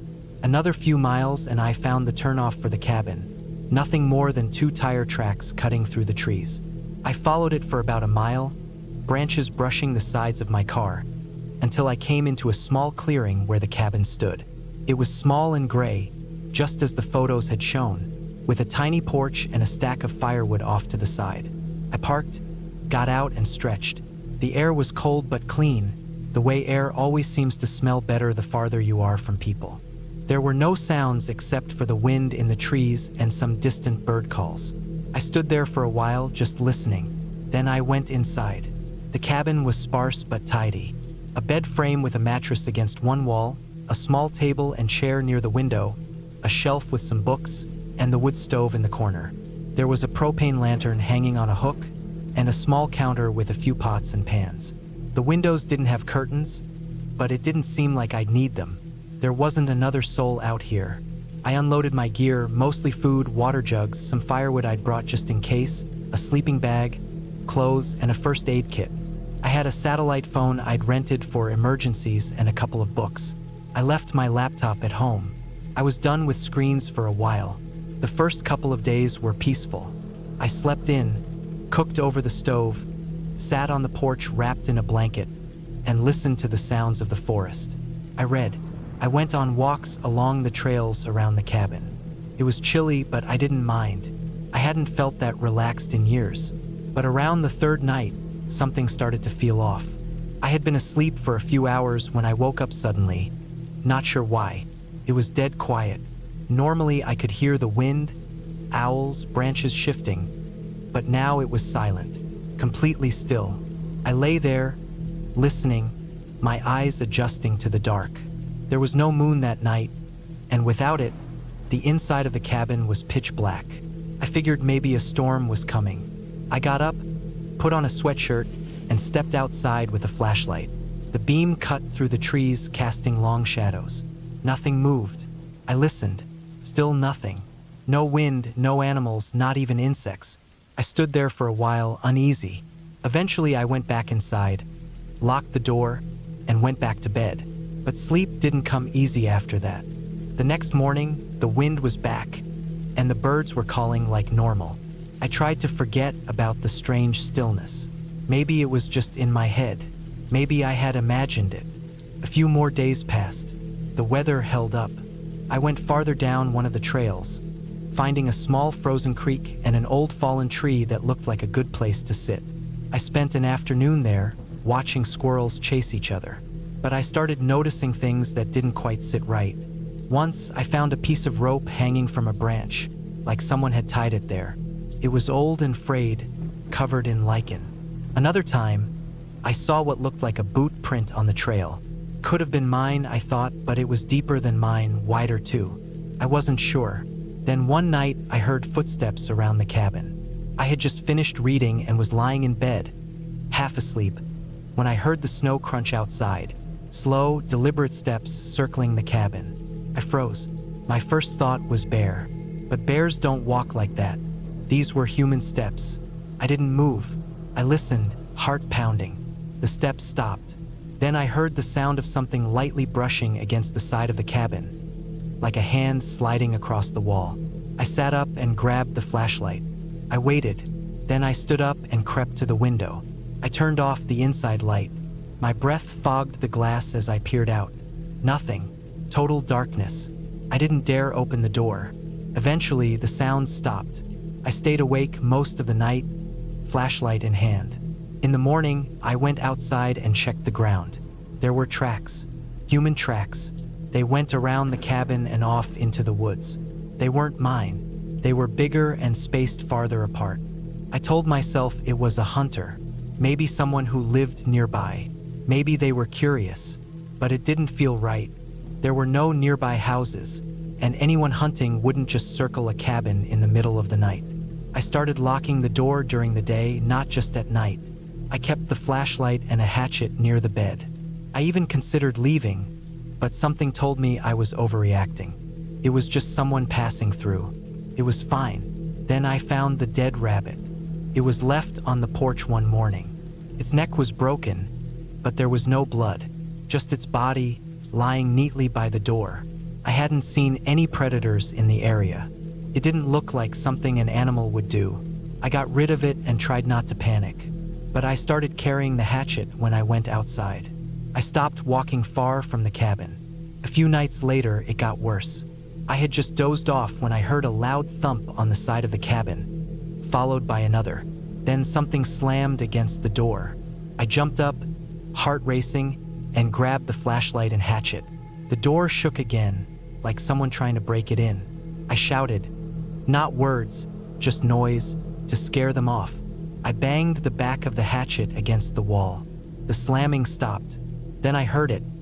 Footsteps running away, fast, crunching through the snow and brush. I didn't sleep that night. In the morning, I found more tracks. A lot of them. They had run off in the direction of the creek. I followed them for a bit, but they faded into the woods. I wanted to leave, I packed my things, ready to go. But when I turned the key in the ignition, the car wouldn't start. Battery was dead. I cursed myself. I should have checked it earlier. I should have brought jumper cables or a portable charger. But I hadn't. I was stuck. I used the satellite phone to call the rental agency. No answer. I left a message, then tried the emergency number. No answer either. Maybe the weather was messing with the signal. Couldn't tell. The phone said the call went through, but I didn't hear anything. I still had food and water, but I felt trapped. I stayed inside most of the day. I kept the fire going. I kept watch. That night I heard voices. They were faint, far off in the woods. I couldn't understand them. They weren't talking, not in the way people talk. It was like low murmuring, just below the edge of hearing. I turned off the light and sat in the dark, listening. It went on for over an hour, then silence. The next few days blurred together. I didn't sleep much. I barely ate. I kept waiting, listening. I didn't go outside except to get more wood. On the 12th night, they came back. I don't know how many. I heard footsteps all around the cabin, slow and steady. Something scraped the window, then came tapping on the walls. Not banging, just light tapping, like fingernails. I sat in the middle of the room with the hatchet in my lap, the flashlight off, trying not to make a sound. My breathing was loud. Couldn't stop it. Then I heard a voice, clear this time, right outside the door. A single word, low and drawn out. Asterisk, hey, asterisk. I froze. I didn't respond. It was followed by laughter. More than one person. They stayed for hours, just walking around, laughing occasionally, whispering things I couldn't make out. They left before sunrise. When daylight came, I walked out with the hatchet and saw what they had done. They'd carved symbols into the walls, nothing I recognized, just strange shapes. One of the windows was cracked. The outhouse had been knocked over. That was the last straw. I packed everything, loaded the car, and tried the engine again. By some miracle, it started. Maybe it had just been too cold before. I didn't care. I drove fast, faster than I should have down that dirt road, branches slapping the sides of the car. I didn't stop until I hit pavement. When I got back to town, I called the police. I told them what happened. They sent someone out to check the cabin, but they found nothing. The tracks had melted. The carvings had been sanded.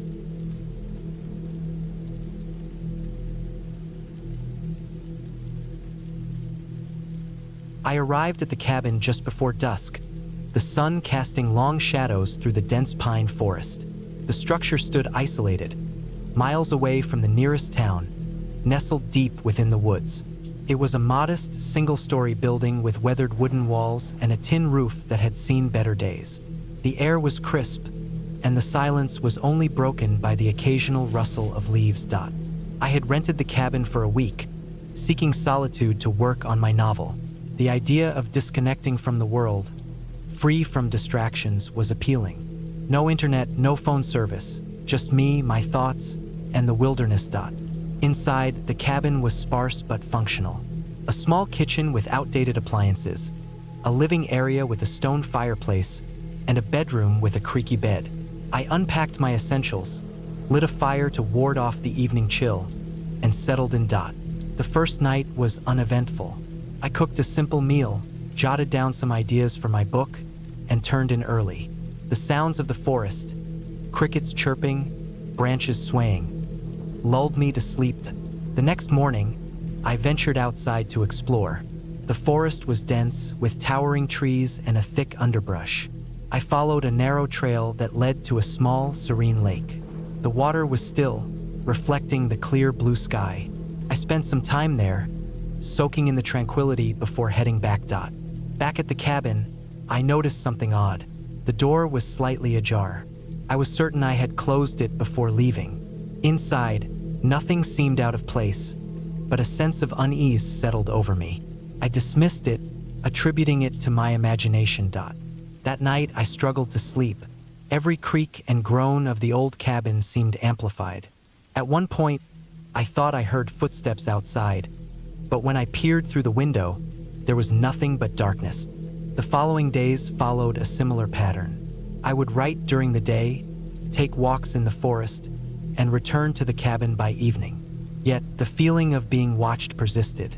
I started noticing subtle changes, objects slightly moved, faint scuff marks on the floor. I began to question my sanity. One afternoon, while hiking, I stumbled upon a clearing with remnants of a campsite. There were charred logs arranged in a circle and an old, rusted kettle. It looked abandoned, but recent footprints suggested otherwise. I felt a chill run down my spine and quickly returned to the cabin. That evening, as I sat by the fireplace, I heard a soft knock at the door. My heart raced. I approached cautiously, calling out, but there was no response. I opened the door to find no one, just the empty porch and the dark forest beyond. I decided to leave the next morning. I packed my belongings and loaded them into my car. As I turned the ignition, the engine sputtered but didn't start. I tried again, nothing.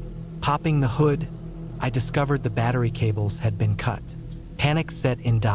With no means of communication and the nearest town miles away, I was stranded. I barricaded the cabin door that night, placing furniture against it. Sleep was elusive. Every sound outside heightened my anxiety. At dawn, I decided to hike to the main road. I packed essentials into a backpack and set off. The forest, once inviting, now felt menacing. After hours of trekking, I reached the road and flagged down a passing vehicle. The driver, a kind elderly man, took me to the nearest town. I reported the incidents to the local authorities. They investigated but found no evidence of foul play. The cabin owner claimed ignorance. To this day, I don't know who or what was behind those events, but the experience left an indelible mark on me. I haven't returned to the woods since.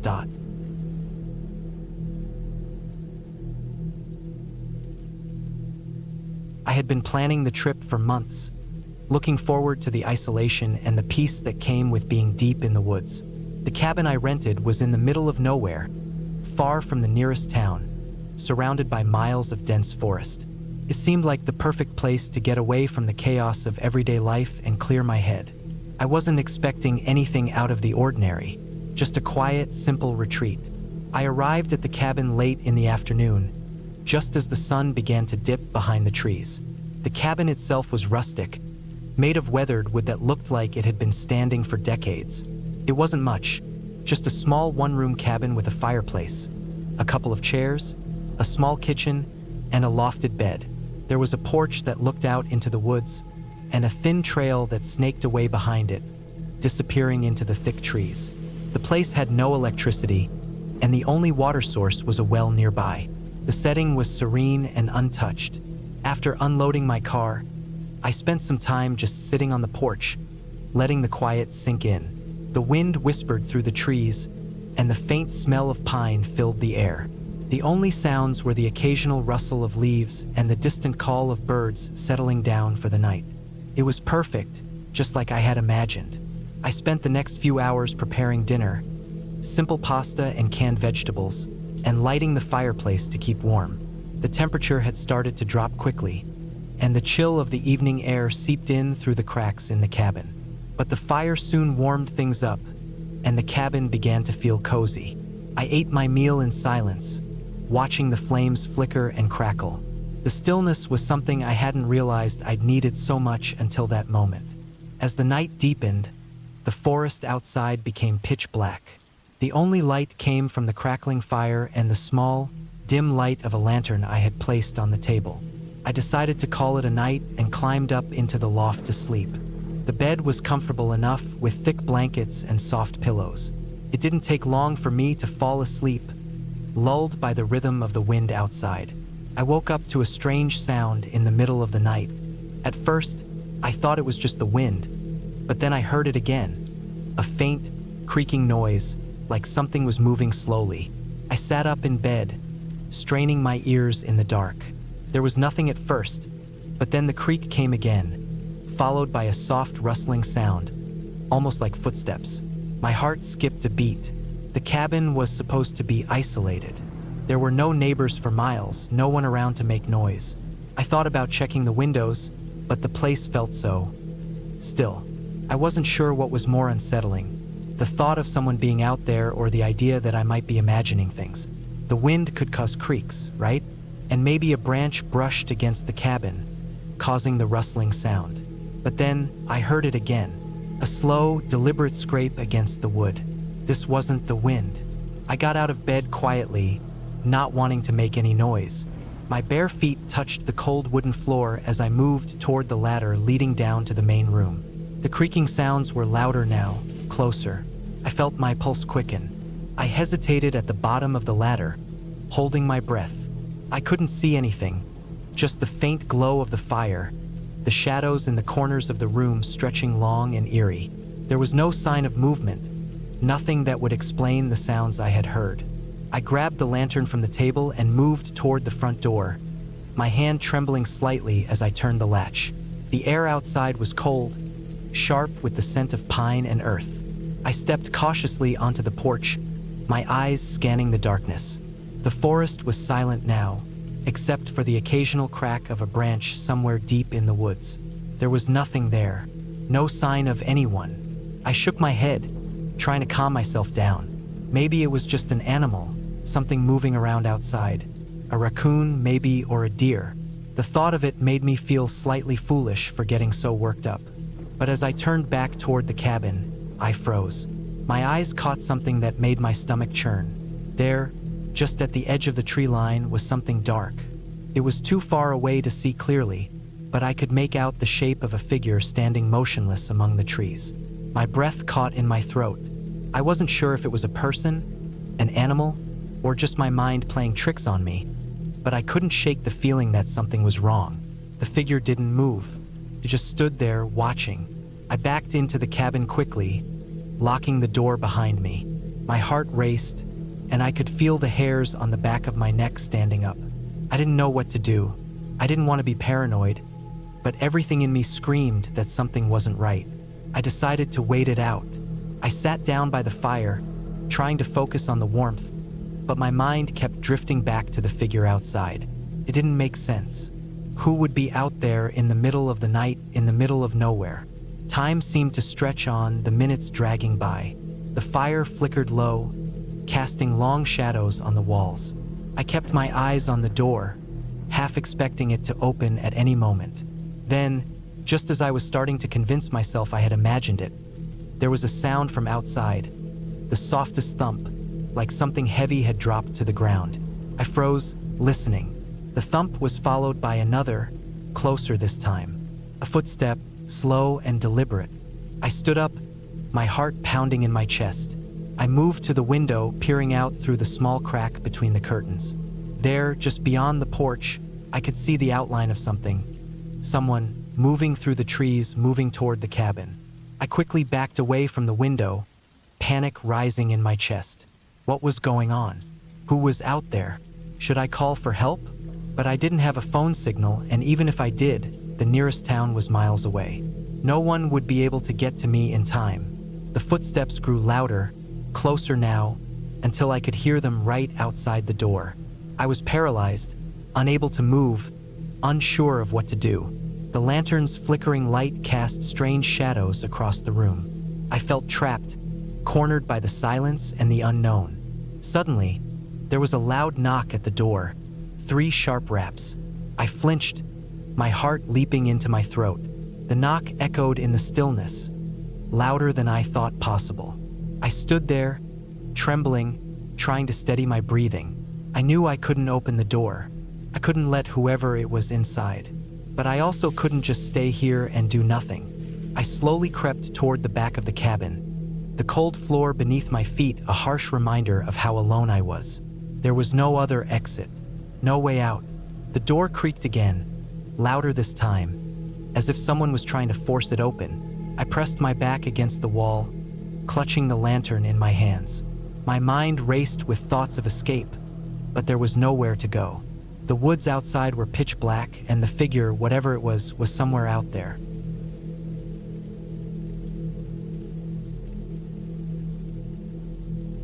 The sound of tires crunching on gravel echoed through the quiet forest as I made my way up the narrow, winding road to the cabin. It had been a long drive, and the sun was starting to dip below the horizon, casting a warm orange glow over the treetops. I had been looking forward to this trip for weeks. A weekend of solitude, a break from the noise and chaos of the city. The cabin was supposed to be the perfect escape, tucked away in the woods with no one for miles around. No distractions, no interruptions. When I finally pulled into the driveway, I felt a strange sense of calm settle over me. The cabin, small and unassuming, sat nestled against the edge of a thick patch of trees. The only sounds were the distant calls of birds and the rustle of leaves in the wind. It was exactly what I had imagined. Secluded, peaceful, and remote. I got out of the car and stretched, feeling the ache in my muscles from the long drive. The cabin was a simple structure. Wooden beams, a slanted roof, and a small porch with a couple of rocking chairs. It looked like it hadn't been used much lately, the wooden steps creaking slightly under my weight as I walked up to the door. The air smelled fresh, crisp, like pine needles and earth. It was a welcome change from the stuffy, polluted air of the city. I unlocked the door, the key hidden under a small rock by the porch, and stepped inside. The interior was just as rustic as I had imagined, with dark wooden floors and exposed beams overhead. A small stone fireplace sat against one wall, with a few logs neatly stacked nearby. The furniture was old but comfortable enough. An overstuffed couch, a wooden table, and a couple of mismatched chairs. It wasn't much, but it didn't need to be. This wasn't about luxury, it was about getting away, finding some peace. The first thing I did was unpack my bags. I set up my things in the small bedroom at the back of the cabin, which had a window that looked out into the woods. I could see the fading light of the sunset filtering through the trees, casting long shadows on the ground. After unpacking, I decided to explore the area a bit. It was still early enough, and I wanted to take in the surroundings before it got too dark. I grabbed my jacket and stepped back outside, closing the door behind me. The air had cooled, and the breeze carried the earthy scent of the forest. There was a narrow trail leading off behind the cabin, winding deeper into the trees. I figured I'd follow it for a while, just to see where it went. The trail was well worn, though not heavily trafficked. It seemed like people used it to walk to a nearby lake or something, but I didn't expect to see anyone out here. The silence was almost oppressive. There were no cars, no voices, no sounds of civilization, just the occasional rustle of leaves and the distant chirping of birds. It was peaceful, yes, but there was an odd feeling in the air, something that made my skin prickle slightly. I kept walking, my boots crunching over the dry leaves and twigs scattered along the path. The trees grew thicker as I went, their branches twisting high overhead, blocking out much of the light. I had no real destination in mind, just wandering to clear my head. But after a while, I began to notice something strange. The trail seemed to be getting narrower, and the trees were closing in around me. I wasn't sure if I was still on the same path anymore, but I kept walking, thinking I might circle back eventually. It was when I stopped to rest for a moment that I realized just how quiet it had gotten. The birds had stopped chirping, and there was no rustling of animals in the underbrush. It was as if the entire forest had fallen silent. The only sound was the beating of my own heart, loud in my ears. It was unsettling, and I suddenly felt a chill that had nothing to do with the temperature. I looked around, but there was nothing in sight except for trees and more trees. I shrugged it off and took a deep breath, trying to shake the feeling of unease that had settled over me. It was probably nothing, just my mind playing tricks on me. I was in the woods. After all, things like this were bound to happen when you're alone in such a quiet, isolated place.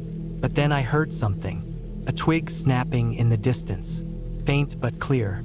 I froze, my heart rate quickening. It was the first sound I'd heard since the birds had stopped chirping, and it came from somewhere deeper in the forest.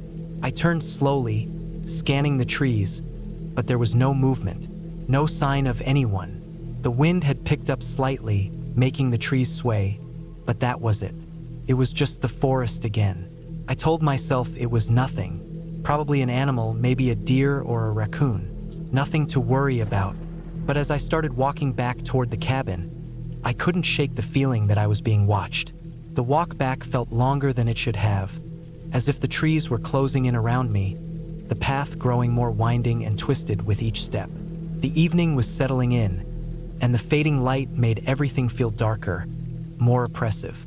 When I finally emerged from the trees and saw the cabin in the distance, I let out a quiet sigh of relief.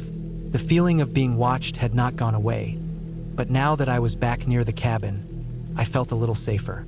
I hurried inside and locked the door behind me. The warmth of the cabin was a comfort after the cold, and I went straight to the fireplace to light a fire. The flames crackled as they caught, casting flickering shadows on the walls. I sat down on the couch, trying to relax, but I couldn't shake the feeling that something was wrong. I told myself it was just the isolation playing tricks on me, nothing more. The night passed without incident, though I didn't sleep much. Every creak of the cabin, every rustle of the wind outside, made me jump. It was strange. I had come here to escape, but now I felt more on edge than ever. The next morning, I woke up early, the sun barely peeking over the horizon. I was exhausted from not sleeping, but I knew I needed to shake off the weird feeling I had from the previous day. I decided to head into town to grab some supplies. Maybe a change of scenery would do me good. I left the cabin and drove the short distance to the nearest town, a small, sleepy place with a handful of shops and houses scattered along the main road. I spent a couple of hours there, picking up some food, a new book, and a couple of things I'd forgotten to bring with me. The people I spoke to were friendly enough, though there was something strange about the way they looked at me. It was like they knew I didn't belong. I shrugged it off. Small towns could be like that sometimes. When I returned to the cabin, I felt a little better. The unsettling feeling had faded, but I couldn't shake the sense that something wasn't quite right.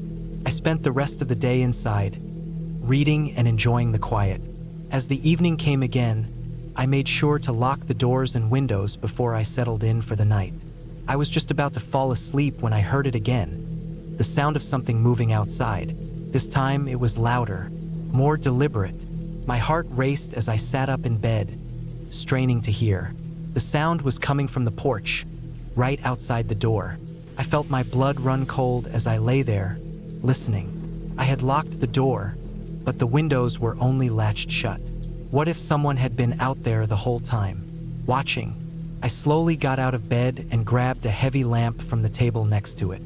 I stood there in the dark, listening to the footsteps moving around the cabin. There was no mistake. It was someone out there. I didn't know what to do. I considered calling the police, but I was miles away from anyone. The only thing I had was the lamp in my hand. My mind raced as I tried to figure out what to do next. Should I confront them? Hide? Escape? I moved quietly toward the front door, holding the lamp in front of me as if it could protect me. My breath was shallow, and my body felt like it was moving through water, everything slow and heavy. I reached the door and peered through the small gap between the curtains, my heart pounding in my chest. Outside, there was no one. The porch was empty, the shadows long in the dim light, but something felt wrong. I couldn't see anyone, but I could feel that presence. The feeling of being watched, more intense than before. I stood there for a long time, just staring out into the darkness. Then, I heard the most terrifying sound of all. The unmistakable sound of a footstep on the porch, right outside the door. A voice whispered my name, so faint I wasn't sure I'd heard it. And then, everything went quiet. I couldn't stay there any longer. My heart was hammering, adrenaline pumping through my veins. I grabbed my keys, threw on my jacket, and fled into the night. I don't know what happened out there on that porch, but I knew one thing for sure. I wasn't going to wait around to find out. I left that cabin, never looking back, and never went anywhere near the woods again. Some places, I guess, should just stay empty. I don't know who or what I was hearing, but that feeling of being watched never really went away.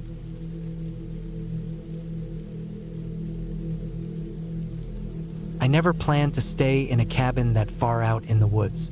It wasn't something I had thought much about until I found the ad for a secluded getaway in a little mountain town. It was one of those places where the air was supposed to smell of pine and fresh earth, where you could forget everything and just relax. I wasn't sure what I was looking for, but something about the idea of being alone, far from everyone, seemed appealing. When I arrived, It felt as though I had driven off the edge of the world. The winding roads, narrow and barely maintained, slowly twisted their way through the thick forest. Every turn felt like it took me deeper into the heart of nowhere. At one point, the GPS signal had gone out, and I had to rely on old-fashioned maps to find my way. The last few miles were through an unpaved road, and I remember the cabin finally coming into view, standing alone in a clearing surrounded by towering trees. The air was crisp, and the whole place looked peaceful, almost too peaceful. The cabin itself wasn't large, but it was solid. It had a rustic charm to it with its dark wood siding and wide, covered porch. There was a fireplace on the front porch with a few chairs set up around it, looking as if someone had planned to spend a lot of time outside. Inside, the cabin smelled of cedar and old wood, which I figured was probably the charm of it. But it was more of a lived-in smell than anything comforting. The place had all the essentials: a small kitchen, a living room with a few old chairs, a table by the window, and a tiny bathroom. I noticed immediately that there were no modern touches, no Wi-Fi, no TV, and the cell service was spotty at best. Perfect, I thought. Just what I needed. The first few hours were fine. I set my bags down, unpacked, and took a long walk around the cabin, marveling at the isolation. The woods were dense, and every direction I turned seemed to lead to more trees. I didn't mind the quiet. In fact, I welcomed it. But there was something about the air here, something strange. Maybe it was just the stillness, but it felt like the forest was watching, like every branch and rustling leaf was an observer. As the sun began to set, I made a small fire outside and sat there, feeling the warmth on my skin. The sky above darkened to a deep blue, and the sounds of the forest grew louder, the wind whispering through the trees and the occasional call of an owl. The silence of the day had turned into something else now, something unsettling. It was as though the world outside the cabin had become more real, more present. After a while, the fire burned low, and the night took over. The stars were scattered across the sky, and the forest seemed to grow darker with each passing minute. I wasn't sure what it was, but there was a feeling in the air, a heaviness that made me uneasy. I didn't want to think about it too much, so I headed inside to get some sleep. I'd always been a light sleeper, and tonight, that was becoming more apparent than usual. The house was creaking with the wind. The walls groaned as if they were alive, responding to the gusts outside. I told myself it was normal, old cabins made noises like that. Still, I couldn't shake the sense that I was being watched, that I wasn't as alone as I thought. I tried to push it out of my mind and rolled over to get some rest. But then, just as I was starting to drift off, I heard it, a faint, almost imperceptible sound. It was coming from the woods, distant but still clear. A rustling, like something moving through the underbrush. It was soft at first, so soft I wasn't sure if it was real. But then it came again, closer this time. My heart began to race, and I sat up in bed, straining to listen. The sound was definitely there. It wasn't an animal, at least not anything I recognized. It was too deliberate, too rhythmic. My mind raced through possibilities, but none of them made sense. Was it a person? Was someone out there? I told myself it was nothing. Maybe a deer or some other animal, just rustling through the leaves. Still, I couldn't shake the feeling of being watched. I pulled the blanket up over my shoulders and tried to focus on the sound of the wind. But then the rustling came again, and this time I heard a snap, a twig breaking just outside the window. I froze. There was no mistaking it now. Something was out there. I didn't want to look. I didn't want to go to the window, but my body moved on its own. Slowly, I crept out of bed, heart pounding, and shuffled over to the window. I cautiously peered through the curtains. Outside, the darkness was overwhelming, but there, just beyond the porch light, I saw it. A figure, tall, dark, and unmoving. I couldn't make out details, just the outline of someone standing, perfectly still, just at the edge of the trees. For what felt like an eternity, I stared, my breath caught in my throat.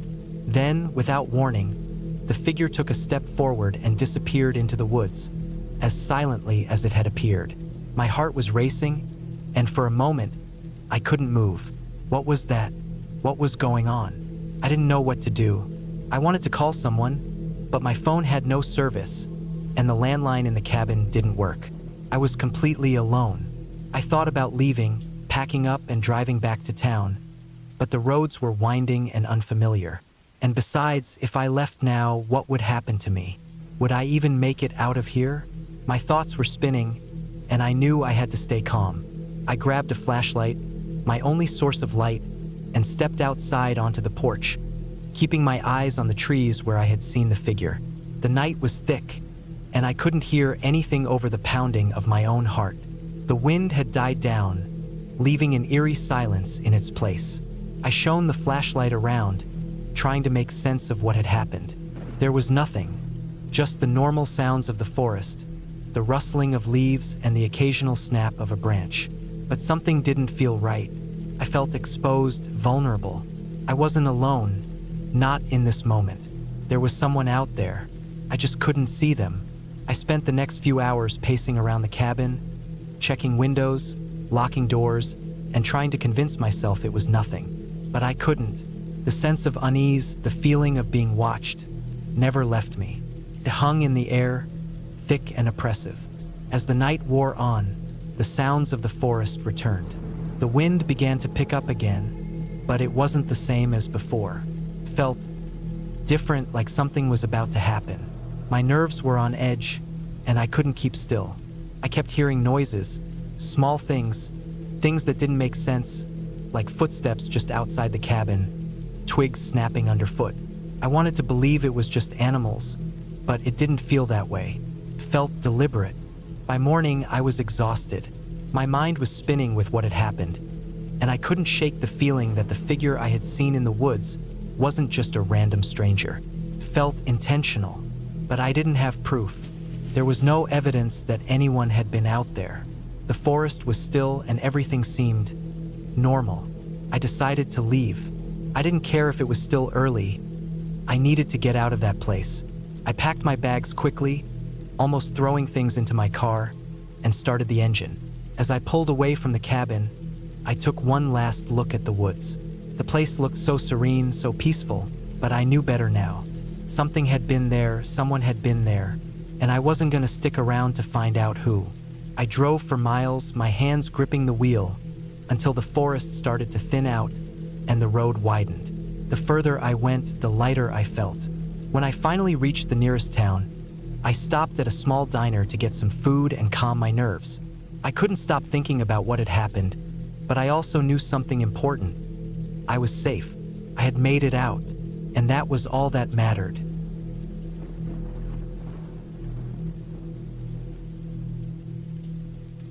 It had been months since I'd gone out to the cabin. The place had always been a retreat, an isolated, run-down building far from the nearest town, perched on the edge of the woods.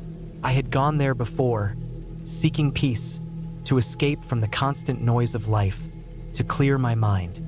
This time, I was hoping for the same. It was meant to be a weekend getaway, just me, the forest, and silence.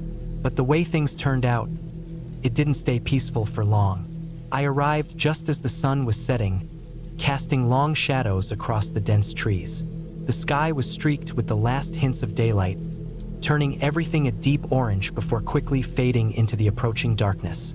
The road to the cabin was dirt and full of ruts, winding up through thick forest. The tires of my truck crunched against the gravel, the only sound besides the occasional rustle of the wind. I pulled up, cut the engine, and sat there for a moment, taking in the familiar view. The cabin looked the same as it always did, old, worn down, and a little lonely. There were a couple of windows on the front, the wood gray and peeling, but it felt like home. I grabbed my bags from the truck, locked it up, and walked toward the front door. The lock was stiff, like it always was, but after a few tries, I managed to get it open. The inside of the cabin had a musty smell, mixed with the scent of wood and something earthy. The air was stale from being closed up, but that didn't bother me. I flicked on the light, and it buzzed to life, illuminating the small living room with its faded furniture and old wooden floors. The place wasn't much, but it had everything I needed. A small kitchen, a table, a couch, and a few rooms. It was cozy in its own way. I spent the first few hours unpacking, getting comfortable, and settling in for what was supposed to be a quiet evening. I made a quick meal on the old stove, something simple, then sat down on the couch, eating and listening to the occasional crackling of the fire in the small stone fireplace. The wind had picked up outside, and the trees creaked with it, a low, unsettling sound. But I'd gotten used to it over the years. This was the kind of environment that made you feel alive in a way, reminding you how small you really were in the grand scheme of things. The silence was peaceful, and for a while I felt at ease. As night deepened, the sound of the wind outside grew louder, slapping against the cabin walls.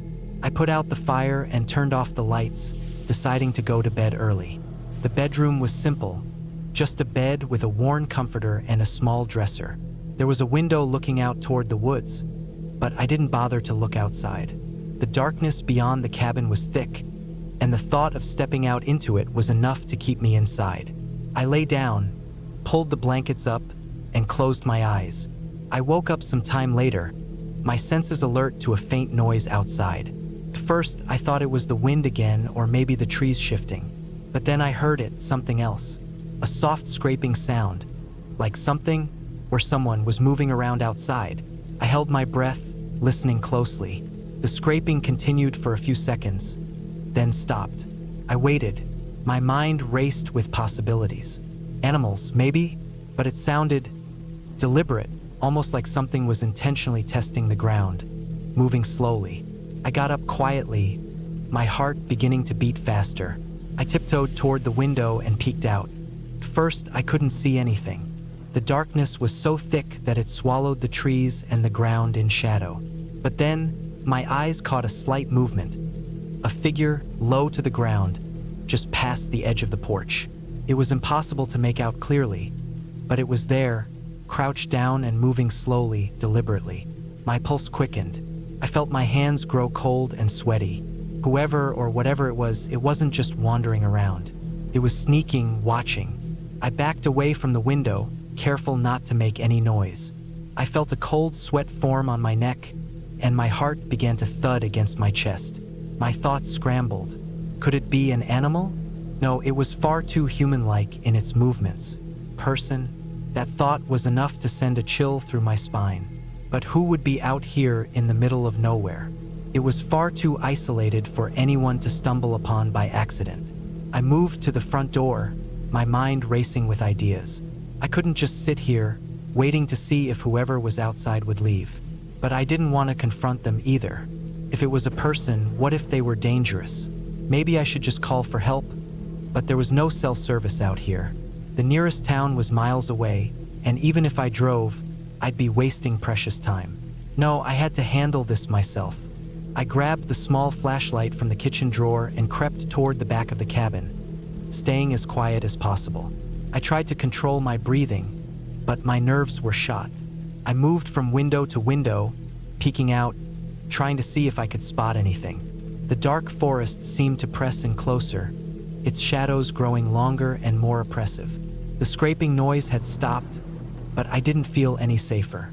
I knew that someone or something was out there, and they were waiting for the right moment. I must have spent an hour moving around the cabin, checking every angle, listening for any sign of movement. My mind played tricks on me, and every snap of a branch or rustle of the leaves had me on edge. Eventually, I made my way back to the front door. I stood there for a moment, gathering my courage. There had been no more sounds for a while, and I was starting to wonder if it was all in my head. But just as I reached for the door handle, I heard something else, a loud thud, followed by a soft grunt. It was coming from the side of the cabin, just below the window where I had seen the figure earlier. My heart nearly stopped. I wasn't imagining this. Someone was out there, and they weren't just walking around anymore. They were getting closer. I bolted to the kitchen, grabbed a heavy iron skillet, and stood there in the dim light, trying to steady my breathing. My mind was a whirlwind. Should I make a run for it? No, the truck was too far away. I couldn't make it in time. I had to think. Then, I heard a creak, a footstep on the porch. It was so quiet that it almost felt like the sound was made just for me, like it was meant to draw my attention. I held my breath, the skillet gripped tightly in my hands. I couldn't let whoever it was get inside. I couldn't let them know I was here. Not yet. The silence stretched on for what felt like forever. I waited, listening for any more sounds. Suddenly, there was another thud. This time, it was louder and closer. The person, or whatever it was, had moved closer to the door. My heart pounded in my chest, and I could feel the cold sweat trickling down my back. My hands were shaking, but I held tight to the skillet. Couldn't let them get inside. Not without a fight. I waited. Another moment of silence. Then the door handle rattled. I froze. It rattled again, harder this time. Whoever it was trying to get in. I could hear their breath, shallow and quick, as they struggled with the lock. My body screamed at me to run, to do something, but I stayed frozen, unsure of what to do next. The rattling stopped. I dared to move closer to the door, trying to peer through the cracks. But there was nothing to see. No one. My mind was spinning now, trying to make sense of it. What had just happened? Was I just imagining it all? Could it have been an animal, maybe a bear or something larger? No, it didn't feel like that. This was something else, something far more human. Just as I was about to step away from the door, I heard a voice. It was faint, barely audible over the sound of my own racing heart. Please help. The voice sounded cracked, desperate, and terrified. I could barely make out the words, but they were unmistakable. It wasn't a threat, it wasn't an attack. It was someone asking for help. It was the last thing I expected. I stood there, confused and still trembling, trying to process what was happening. Was this a trap? Could it be someone trying to lure me out? Or was it someone truly in need? For a long time, I just stood there, the skillet still in my hand. But eventually, the silence stretched too long, and I realized one thing. I wasn't going to find out by standing in the dark forever. With caution, I moved to the window and peeked out. And there, lying on the porch, was a man. His clothes were ragged, his face bruised and dirt-covered. He was barely conscious, but he was alive. I didn't know what to do. I wasn't a medical expert. I couldn't help him much beyond getting him inside. But I had to try. I unlocked the door, carefully pulled it open, and dragged him in. As I closed it behind me, I was still unsure if this was a good idea or not. But in that moment, I knew one thing for sure: things weren't going to be the same. The night passed slowly after that. I kept watch over the man, making sure he was breathing, that he was alive. But as dawn broke, it was clear he wasn't going to be much help. When he woke up, he was barely coherent, muttering about something I couldn't quite understand. What mattered was that he was alive. And for the first time since I arrived,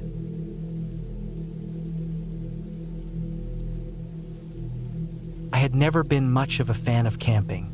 Growing up, I'd heard enough horror stories, both the real and exaggerated kind, to keep my feet firmly planted in the comfort of civilization. But this time, it was different. My friends had convinced me to join them for a weekend cabin trip in the middle of nowhere. A few days away from everything, no phone service, no distractions. Just nature. It was supposed to be a relaxing getaway, a break from the constant noise of the world. We rented a small cabin tucked deep in the woods, far from the nearest town. I wasn't exactly thrilled, but I agreed to go. It seemed harmless enough. The drive was long. We took winding roads that twisted through dense trees. The further we got from the highway, the fewer houses we saw. The silence outside the car grew heavier, the kind of silence that made you feel like you were being watched. It was unsettling, but I tried to shake it off. I couldn't be the only one feeling this way. Everyone else was chatting, laughing, enjoying the ride. By the time we arrived, the sun was low in the sky. The cabin itself looked more rustic than I expected.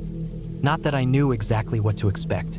It had the typical features: weathered wood, an old chimney, a porch with a couple of rocking chairs.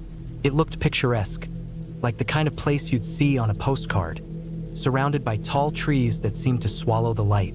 Inside, the place smelled of pine and old wood. There was a fireplace in the living room, a large wooden table in the center, and a set of mismatched chairs. The floors creaked as I moved around, and the walls were lined with old hunting trophies. Deer, a few boar heads, a couple of birds in glass cases. It was rustic, almost too much so, like something out of an old Western movie. There were only 4 of us on this trip. Me, my friend Jake, his girlfriend Emily, and our friend Ethan. We had the entire place to ourselves for the weekend. We unpacked our things, claimed our rooms, and after a quick dinner of sandwiches, we settled around the fireplace. The fire crackled as we sat, talking about nothing in particular. For a while, it felt like nothing could go wrong, but there was a tension in the air I couldn't shake. Maybe it was the silence outside, or the odd feeling that something wasn't quite right. I tried to ignore it, tried to focus on the warmth of the fire and the normal conversations happening around me. Later that evening, after Emily and Jake went to bed, Ethan and I sat up for a while longer, talking. The fire had burned down to glowing embers, casting long shadows across the room. The cabin felt empty in a way I hadn't quite realized earlier. It was still unsettling, the kind of quiet that made you hyper-aware of every little sound. The wind outside was picking up, whistling through the trees. It sounded like it was getting worse. I glanced at the window, seeing nothing but darkness and the shadows of the trees. For a moment, I thought I saw something move in the corner of my eye, but when I turned, there was nothing. Maybe it was just the wind or my imagination, but I couldn't shake the feeling that we weren't alone. "Did you hear that?" Ethan asked suddenly, his voice low. I froze, straining to listen. The wind howled outside, but there was something else. A faint tapping sound, coming from somewhere near the door. It was soft at first, like a twig hitting the wood, but then it got louder, more insistent. I stood up, heart pounding in my chest. Is someone out there? Ethan's face had gone pale, and I could see the same unease on his face that I felt in my chest. I don't know. We should check. We grabbed flashlights from the table and slowly moved to the door. The tapping continued, rhythmic and unsettling. It felt like someone was deliberately knocking on the door. I hesitated, but Ethan was already turning the knob. The door creaked open, and the cold air rushed in. The trees outside were swaying, but there was no one in sight, just the dark silhouettes of the woods, swaying with the wind. I felt a chill crawl up my spine. "There's nothing here," I said, but my voice sounded thin, almost unsure. My eyes scanned the area around the cabin. The sound of the wind and the trees seemed to grow louder. Ethan stepped outside, shining his flashlight in all directions. I followed him, but the further we moved from the door, the more the shadows seemed to stretch. It felt wrong, like we were being watched, but when I turned around, there was nothing but trees and darkness. The air smelled damp, earthy, and cold. We stood there for a while, listening. The tapping had stopped, but the unease didn't go away. Ethan didn't say anything. He was looking at something in the woods, something far off in the distance. I couldn't see what it was, but I could feel his gaze fixed on it, as if waiting for it to move. "Let's go back inside," I said, my voice shaking a little. I wanted to get away from the dark, from the shadows. Something felt off, but as I turned to head back, I heard it again. The tapping, now louder, closer. I froze. It was coming from the back of the cabin. My heart pounded as I looked at Ethan. He was already moving toward the back of the cabin, his flashlight bobbing up and down as he walked. I followed, but with every step, I could feel the air growing heavier, colder. At the back of the cabin, the tapping was louder than ever. But as we rounded the corner, the flashlight beam caught something unexpected.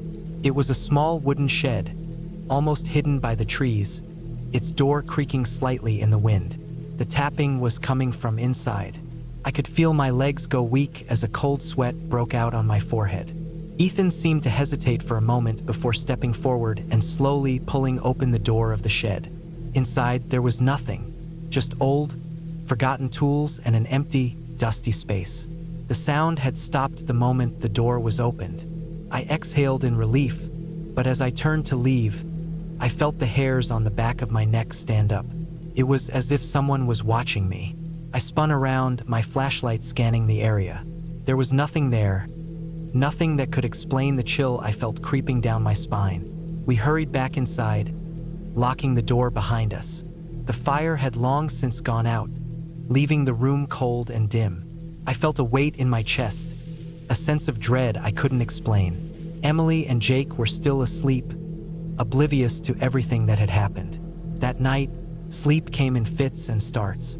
I kept waking up to the sound of footsteps outside the cabin, soft and slow.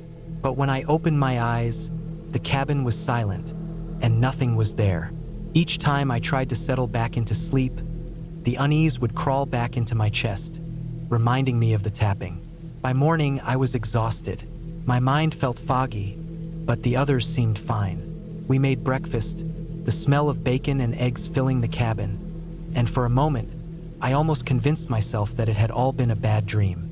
But the dread was still there, lingering, pressing down on me, and I couldn't shake the feeling that something was wrong. After breakfast, we decided to go on a hike.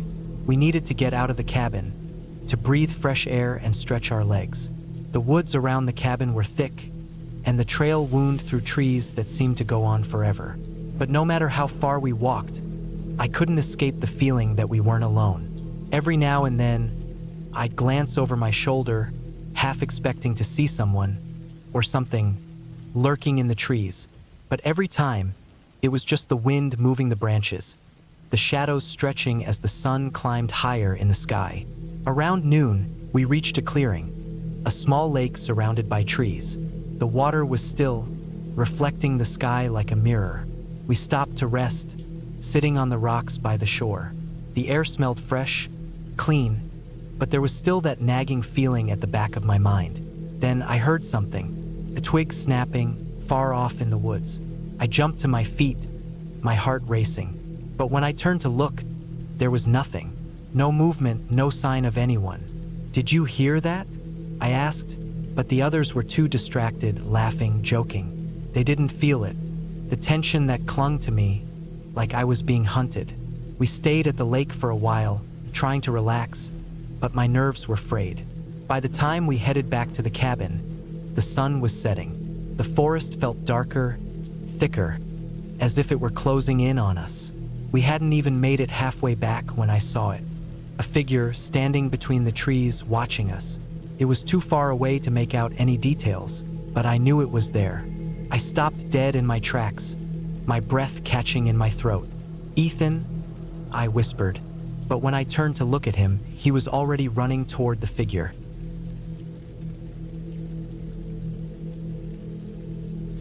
I didn't plan on going to the cabin that late in the year. It was already early November, and temperatures were dropping hard every night. Most people had packed it in for the season, especially since the road up to the area where my family's old hunting cabin sat wasn't maintained after October.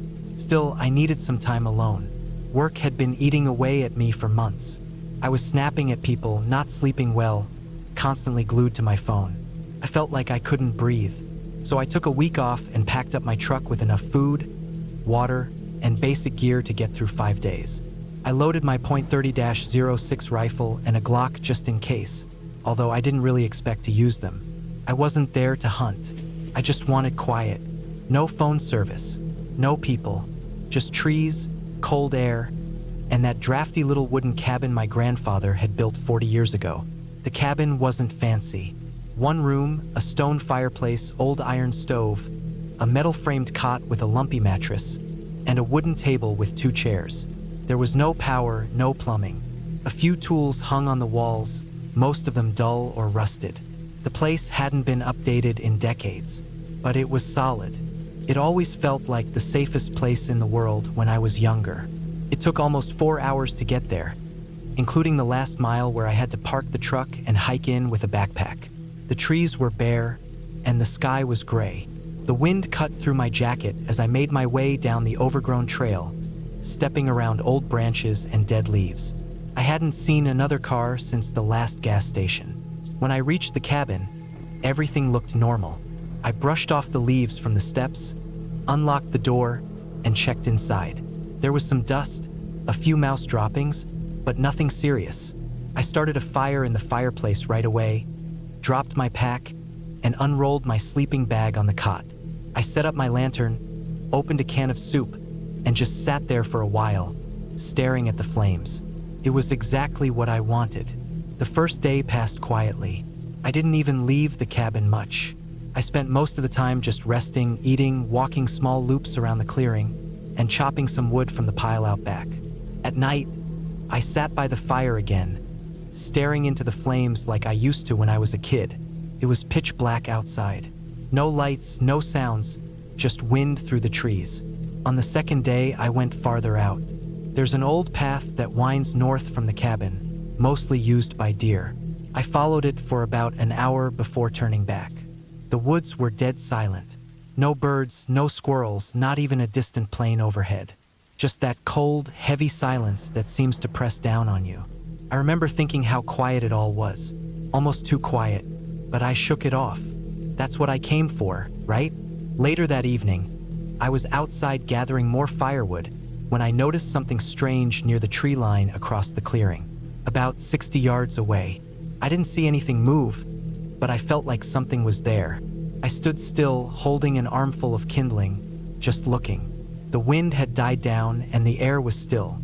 I couldn't see anything clearly, but the feeling stayed with me, like someone was watching me. I went inside, locked the door, and stayed close to the fire. I told myself it was just nerves. I hadn't seen anyone in 2 days. Maybe I was just jumpy. Maybe it was a deer. But something about the feeling clung to me. That night, I had trouble sleeping. I kept waking up every hour, listening. I didn't hear anything, but I kept imagining soft footsteps in the leaves or a creaking branch. At one point, I got up and looked out the window with a flashlight, but I didn't see anything. I felt stupid, like a grown man scaring himself with shadows. Still, I kept the Glock within arm's reach when I lay back down. The third day, I felt uneasy. I didn't wander far. I just stuck close to the cabin, kept busy with chores.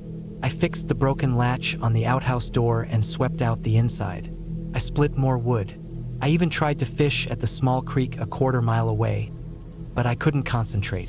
I kept glancing over my shoulder. That evening, just before sunset, I was sitting on the steps with a mug of coffee when I saw it. Something moved between the trees. Fast.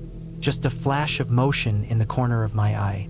I stood up slowly and stared, trying not to blink. It had been tall, human-shaped, upright, but gone almost instantly. I felt the hairs rise on my neck. I stood there for a long time, heart pounding, watching the woods. Nothing moved again. I went inside, bolted the door, and pulled the curtains. I lit every lantern I had and kept the fire going strong. I didn't eat much. My stomach was tight. That night, I barely slept. Around 2 a.m., I heard something outside. Not an animal, not wind. It was slow, deliberate, crunching footsteps, circling the cabin. I sat up, grabbed the Glock, and turned off the lantern. I held my breath, listening. The footsteps stopped. Then silence. I waited. 15 minutes. Nothing. I didn't look outside. I didn't want to know. I just sat in the dark, heart racing, until the fire burned low and the first light of dawn started to creep through the window. On the fourth day, I knew I wasn't alone. There were fresh tracks around the cabin. Not animal. Boots. Big ones. They circled the whole place. They had stopped right outside the window, then walked back toward the woods. My stomach turned. I didn't understand. This land was private. No one came out here. Not this far. Not this time of year. And they had been out here last night. Watching me, I checked my gear. Everything was still there. Truck keys, phone, gun, food. Nothing had been touched. But that didn't make me feel better. I packed up the essentials in case I needed to leave quickly: food, water, first aid, ammo. I kept the rifle loaded and leaned it near the door. I stayed inside most of the day. I didn't start a fire that night.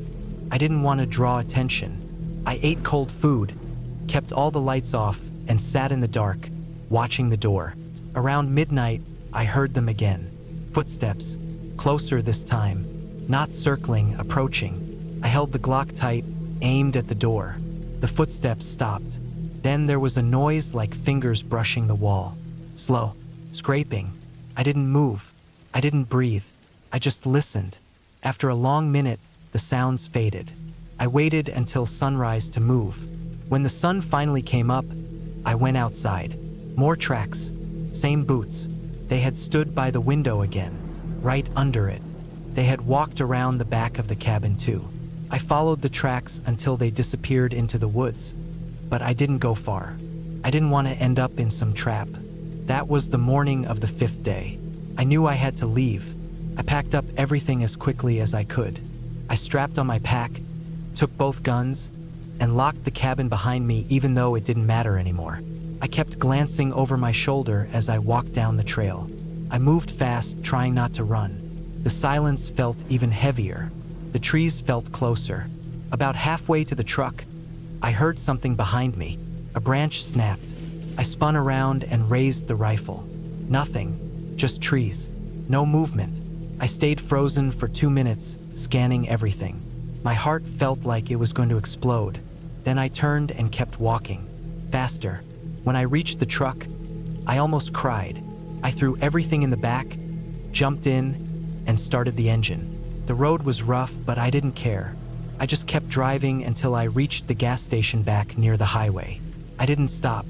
I didn't talk to anyone. I drove the whole way home without turning off the engine. For days after, I kept thinking about the boots. The way they circled. The way they stood under the window. The silence in the woods. The feeling of being watched. I didn't know who it was. I didn't know what they wanted. But they were out there, and they had been watching me for at least 2 nights. Maybe longer. I haven't gone back since. The cabin's still there. I checked satellite photos just to be sure. But I'll never go back alone. Not after that. Something about it wasn't just unsettling. It felt wrong. Like I was being hunted. Not by some ghost or animal. By a man. A real one. Someone who knew those woods better than I did. Someone who waited, watched, moved when I slept, came right up to the glass. I never saw his face. I never heard his voice. But I know he was there. And I know he wanted me to know it. That's what stays with me. Not what I saw, but what I didn't.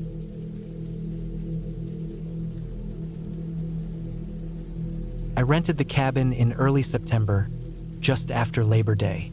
That's the time when most people go back to work and school, so the mountains start to quiet down. That was what I wanted, quiet. I had been working non-stop for over a year, and I hadn't taken a proper break since moving to the city. Between the constant noise of traffic, sirens, and the hum of people everywhere, my nerves felt fried. I figured a long weekend, maybe 5 days off the grid, would reset my brain a little. I picked a cabin about 3 hours from the city, deep in a wooded part of the state that not many people traveled to after summer ended. I found it on a small rental site, not one of the big platforms, but one of those older-looking websites where people list their vacation homes. It was cheap, and the photos looked decent. A-frame structure, wood interior, a small porch, and a fire pit out back. There was no cell service there, but it had a landline in case of emergencies. It ran on a generator and propane, which didn't bother me. I wanted isolation. I wanted to sit on a porch in silence and hear nothing but wind and birds. I left early on a Wednesday morning. The weather was perfect. Cool air, a little foggy as I drove through the hills, and by the time I reached the dirt road that led to the cabin, I had already started to feel better. That road was rough, though, a narrow, bumpy path through thick forest. My car was not made for off-roading, but I took it slow, and after maybe 20 minutes of crawling over roots and rocks, the trees opened up and I saw the cabin sitting alone in a small clearing.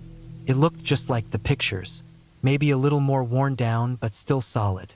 There were old tire tracks in the dirt where someone had parked before me, but they were faded, probably from the last guest. A metal trash can sat near the porch steps, dented and rusted. The door stuck a bit when I opened it, but the inside was clean. One room, basically. A bed in the corner, a table with 2 chairs, a small kitchen with a propane stove and a tiny fridge. The bathroom was just a toilet and sink, no shower, but again, I didn't mind. I unpacked quickly, threw my bag on the bed, put the cooler in the fridge, and opened all the windows. The air smelled like pine and wet dirt. It was quiet, so quiet that I could hear every branch creak and every squirrel in the leaves. I sat out on the porch for a while and just breathed. That first night was calm. I made a simple dinner on the stove, listened to a few tracks on my old iPod, and read a book until the sun went down. I lit a fire outside and sat beside it in the dark, just watching the flames until they burned down to coals. I didn't even think about checking my phone. Felt good to be away from it all. I went to bed around 10. The mattress was thin but fine. I fell asleep fast, but I woke up sometime after midnight. I remember it was quiet, completely silent, not even wind, that kind of silence that presses on your ears.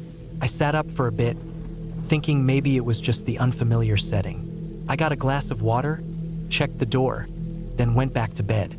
I slept again after that, but something had shifted. That deep calm from earlier didn't quite come back. The next morning, I went for a short hike. There were old trails nearby, mostly animal paths. The woods were thick, overgrown in some places, and I had to turn around a couple times to avoid getting lost. I brought a compass and marked a few trees with orange flagging tape I had brought. The air was cooler in the shade, and I saw deer a few times. At one point, I found an old hunting blind, half collapsed. It looked like nobody had used it in years. When I got back to the cabin, I noticed something that stuck with me. The back door, which I hadn't used, was unlocked. I was sure I had checked both doors when I arrived, and I always lock up out of habit. Still, maybe I forgot. I locked it and brushed it off. Later that afternoon, while I was sitting on the porch, I saw someone in the woods. It was far off, maybe 100 yards, just at the edge of where the trees started to get thick again. I saw movement first. I thought it was a deer or a bear at first, but it wasn't an animal. It was a person standing very still behind a tree, only part of them visible. Just a bit of an arm and shoulder. I stared at it for a while, not moving. It didn't move either. Finally, I stood up, and just like that, it was gone. I waited a while longer, scanning the woods, but I didn't see them again. That night, I couldn't relax. I didn't light a fire. I stayed inside with the curtains closed and a flashlight nearby. I told myself it was probably just a hiker, maybe even a hunter passing through, but I couldn't stop thinking about how still they were, how they didn't move when I looked at them. The next morning, I walked the perimeter of the clearing. I looked for footprints or signs that someone had come close, but I didn't see anything fresh. Still, the feeling stayed with me, that sense of being watched. I started keeping the door locked all day. I only opened the curtains enough to peek out. I left a light on at night, even when I tried to sleep. I kept thinking I'd hear footsteps outside, but nothing came. On the fourth day, I woke up and noticed something strange on the porch. Someone had placed a single pine cone in the middle of the top step. It was clean, like it had been picked recently. I didn't put it there. It wasn't there the night before. That was the first time I felt real fear. It was small, sure, but it meant someone had come right up to the cabin without me hearing them. They wanted me to know they'd been there. I looked around again, circled the cabin, checked for footprints, but the ground was hard and dry. I found nothing. I started packing that afternoon. I had planned to stay one more night, leave early the next morning, but something in me said to go. I loaded up the car, locked everything up, and started back down that long dirt road. Not even 5 minutes into the drive, I realized I was being followed. There was a truck, old, white or gray with a dented fender, about 200 yards behind me, barely visible through the trees. I saw it once when the road curved. I sped up, but the road was too rough to go fast. I didn't want to wreck my car out there alone. The truck kept its distance but never turned off. It was just always there, hanging back like it didn't want to catch me, just watch. I finally reached the paved road and gunned it. The truck didn't follow. It just stopped at the edge of the dirt, then backed up and disappeared into the woods. I didn't stop driving until I hit a town with a gas station and cell service. I called a friend and stayed at their place that night. I didn't even tell them the full story, just that I'd had a weird experience and needed to crash somewhere. A few days later, I filed a report with the sheriff's department in the county where the cabin was. They took it down, said they'd send someone to check it out, but I never heard back. I tried looking up the owner of the cabin again, but the listing was gone. The whole site had shut down. just a dead link now. Weeks passed, then months. I still think about that trip. I think about the pine cone, about the figure in the woods, about the truck. I still don't know what they wanted or why they never approached directly. Maybe they liked the game, the slow push, the quiet fear. Maybe they were testing boundaries, seeing how close they could get.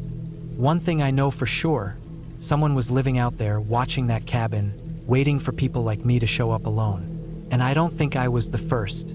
I don't think I would have made it through another night if I had stayed. I've never gone back to the mountains. I never will.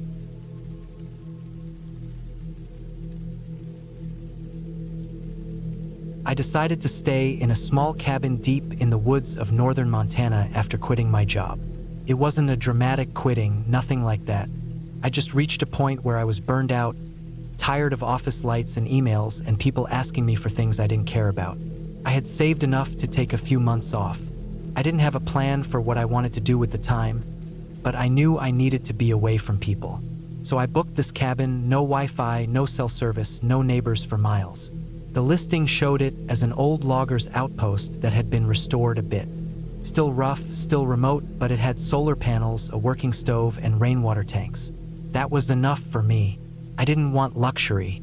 I wanted to be alone and maybe figure out what the hell I was supposed to be doing with my life. I arrived in early September. The leaves were just starting to turn, and the air had that dry, crisp smell. The drive took over 6 hours from the last town with a decent grocery store.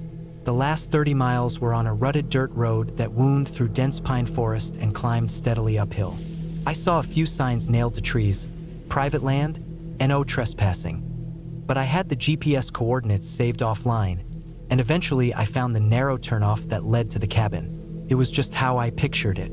Small, weathered, but solid looking. A one-room structure with a tiny loft, a wood stove in the corner, a rusty axe leaning beside a chopped pile of logs, and a narrow porch that looked down into a valley of trees. There was an outhouse about 20 yards away. No one else in sight. Nothing but wind and trees and the occasional cry of a bird. The first few days were peaceful. I cooked simple meals, read books, hiked around the area. There was a ridge about a mile west of the cabin, and from the top, I could see rolling forest in every direction.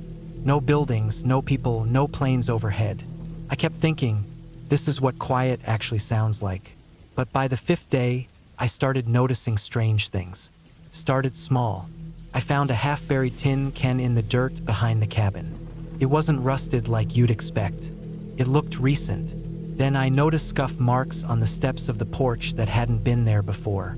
I figured it was probably from animals. Raccoons, maybe. Could have even been mine from when I carried the firewood inside. I told myself I was just paranoid. On the 6th night, I woke up around 2 a.m. to a faint thumping noise. It wasn't inside. It was outside the cabin. I lay still under the heavy quilt, listening. Thump, then a pause, then another thump, like something knocking softly on wood. I didn't move. I didn't have a gun with me, just a hatchet and a bear spray canister that I kept by the door. The noise didn't last long, maybe 2 minutes, then silence. I stayed awake the rest of the night, ears straining, eyes darting at every shadow. The next morning, I checked around the cabin. I found nothing. No footprints, no damage, nothing knocked over. It made me feel a little foolish, but the sense of unease didn't go away. In fact, it got worse. I started keeping my phone on me, even though there was no signal. I checked the windows constantly. Every creak from the cabin felt too loud. Every gust of wind made me tense. I stopped hiking out to the ridge. I stayed closer to the cabin, chopped more wood than I needed, and told myself I was being productive, not scared. A few days later, I went to collect water from the tank behind the cabin and saw something that stopped me cold. There were boot prints in the soft dirt. Not mine. These were bigger, wider, fresh. Too fresh to be from days ago. I stared at them for a long time. They came from the tree line, circled the tank, and went back the way they came. I didn't sleep that night. I stayed up with the lantern on, axe beside me, heart thumping every time a branch cracked outside. Nothing happened, but I couldn't shake the feeling that someone was watching me, that they had been close, closer than I wanted to think about. The next day, I hiked to the ridge. I didn't want to, but I needed to get a look at the surrounding area. I needed to know if there were any signs of another camp, another structure.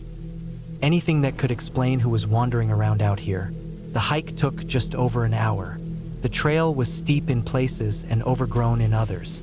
When I reached the top, I scanned the valley below with binoculars I'd brought. First, I didn't see anything. Then, to the northeast, I caught a flash of color.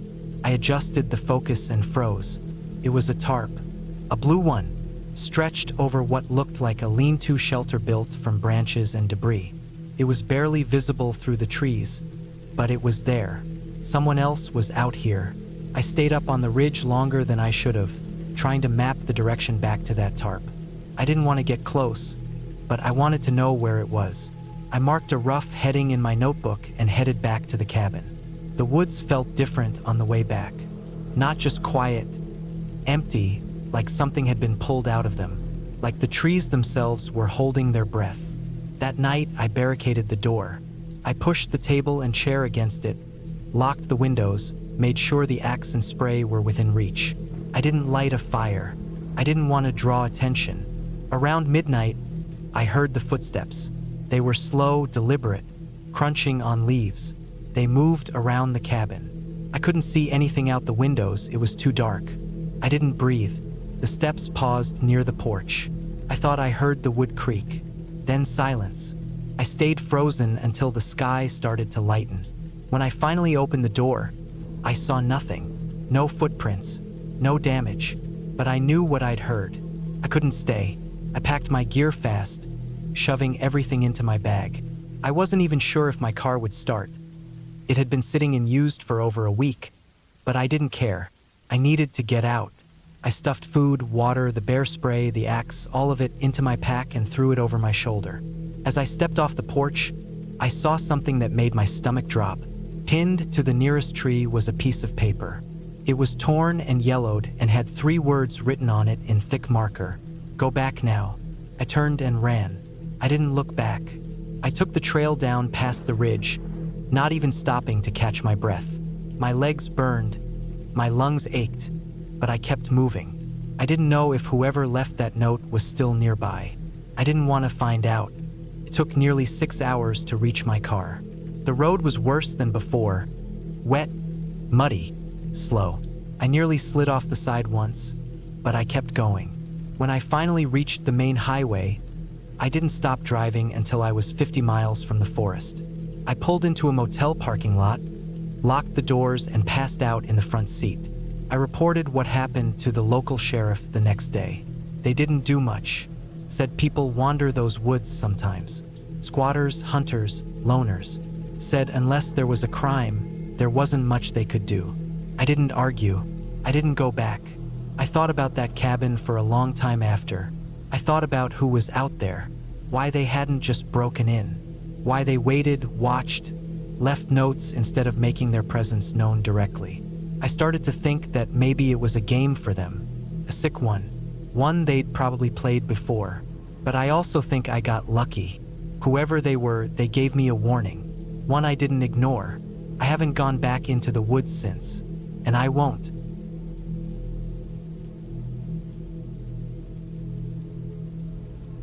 It was supposed to be a peaceful weekend away, a break from the grind of city life, from the noise, the stress, and the constant buzzing of phones. I needed it. I wanted to disconnect, be surrounded by nature, and just breathe. So when I found an old, secluded cabin in the woods online, it seemed like the perfect escape. The pictures showed a rustic wooden structure with a wide porch, nestled in the heart of a forest. It looked charming, a bit run down, but that only added to its appeal. I booked it right away, the excitement of getting away making me forget to ask too many questions.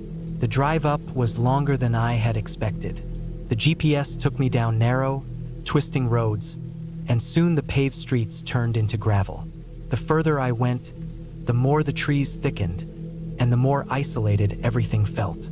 I had no cell service by the time I was halfway there, which should have been a warning sign, but I didn't think too much of it. The cabin was supposed to be in the middle of nowhere, right? Finally, I arrived. The cabin stood at the edge of a clearing, surrounded by tall pines and thick brush. It was just like the pictures.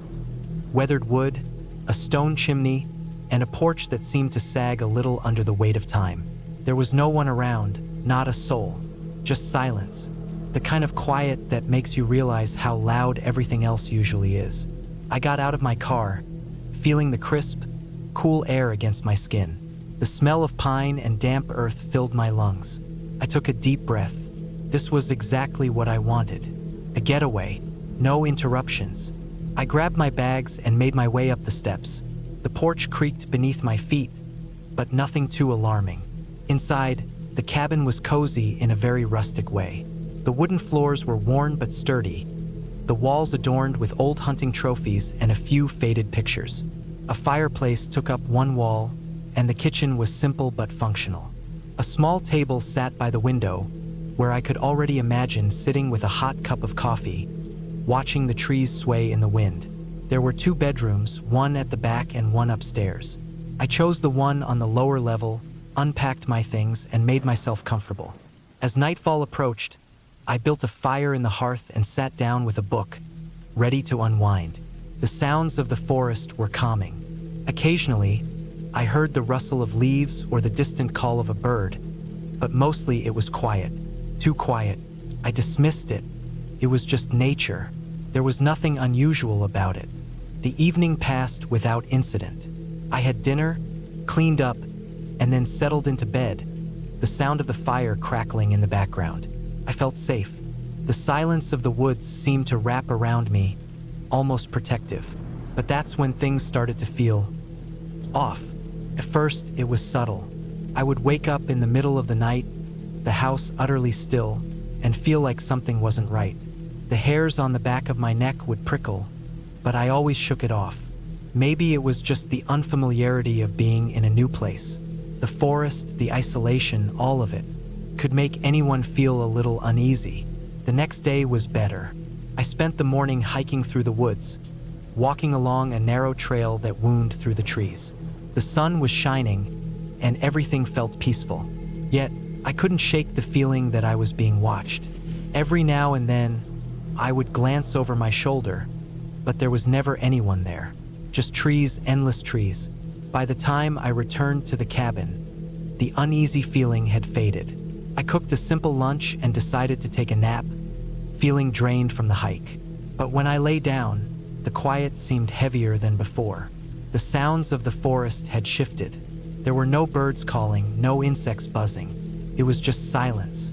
I tried to ignore it, tried to sleep, but I couldn't. Then came the knock. It was faint at first, like someone was tapping on the wood. I sat up, straining to listen. Another knock, this time louder. My heart skipped a beat. I wasn't expecting anyone. The cabin was miles from the nearest neighbor. I hadn't seen a single car pass by all day. I slowly got out of bed and moved toward the door. I hesitated, my hand resting on the doorknob. Whoever it was, they were knocking at the back door now, the one that led into the woods. I stood still, listening for any further sounds. Nothing. A knot formed in my stomach. Maybe it was just a neighbor or someone who had wandered too far off the trail. But still, it didn't sit right with me. I had been out in the woods all day, and no one had come by. And now, the knocking felt deliberate, too quiet. I stayed there for what felt like an eternity, debating whether to open the door. But finally, I did. I pulled it open slowly, scanning the porch and the yard beyond. No one was there. I stepped outside cautiously, looking around. The woods were still. The wind barely moved the branches. I walked around the back of the cabin, searching for any sign of someone. Nothing. But that's when I noticed something strange. A trail of disturbed leaves, leading deeper into the forest. It wasn't much, but it was enough to raise the hair on the back of my neck. I couldn't stop myself. I followed the trail. I didn't know what I was expecting to find. Maybe a person, maybe nothing at all. But as I walked deeper into the trees, I noticed more signs. A broken branch here, a patch of dirt that had been recently disturbed. Someone had been through here recently, and they were trying to cover their tracks. I kept walking, feeling the unease build in my chest. The deeper I went into the forest, the more isolated I felt. The sound of my footsteps was swallowed by the thick trees. It was as if the forest itself was holding its breath. Then I saw something. There, hidden among the trees, was a small, weathered cabin. It was almost identical to mine, but it was in much worse shape. The windows were boarded up, and the door hung off its hinges, barely attached. The walls were covered in moss, the roof sagging under the weight of time. I froze. My mind raced. How could there be another cabin here? I had driven for miles to get to mine, and I hadn't seen anything like this on the way in. I hesitated but felt compelled to approach it. As I got closer, I noticed something even more unsettling. Footprints. Fresh ones, leading to the door. I stepped forward cautiously, peeking inside through the broken window. It was dark, but I could make out the shapes of old furniture, abandoned and decaying. And then, in the corner of the room, I saw something that made my stomach turn. A pile of old, tattered clothes, and a few objects that looked like they'd been there for years. It was as though someone had been living there, or perhaps someone still was. I felt a chill crawl up my spine. The feeling that I was being watched returned, stronger now. I turned to leave, my heart pounding in my chest, but before I could take a step, I heard it. A faint sound, like the snap of a twig. Behind me, I spun around, but there was nothing, just trees. The feeling of being watched intensified. It wasn't just the cabin. It was the woods, the air, everything. I wasn't alone. I didn't wait another second. I ran. The forest seemed to close in on me as I sprinted back toward the cabin, my breath ragged, my mind racing. I didn't stop until I was back inside, locking the door behind me and bolting the windows shut. My hands were shaking as I sat on the floor, trying to make sense of what had just happened. But I couldn't.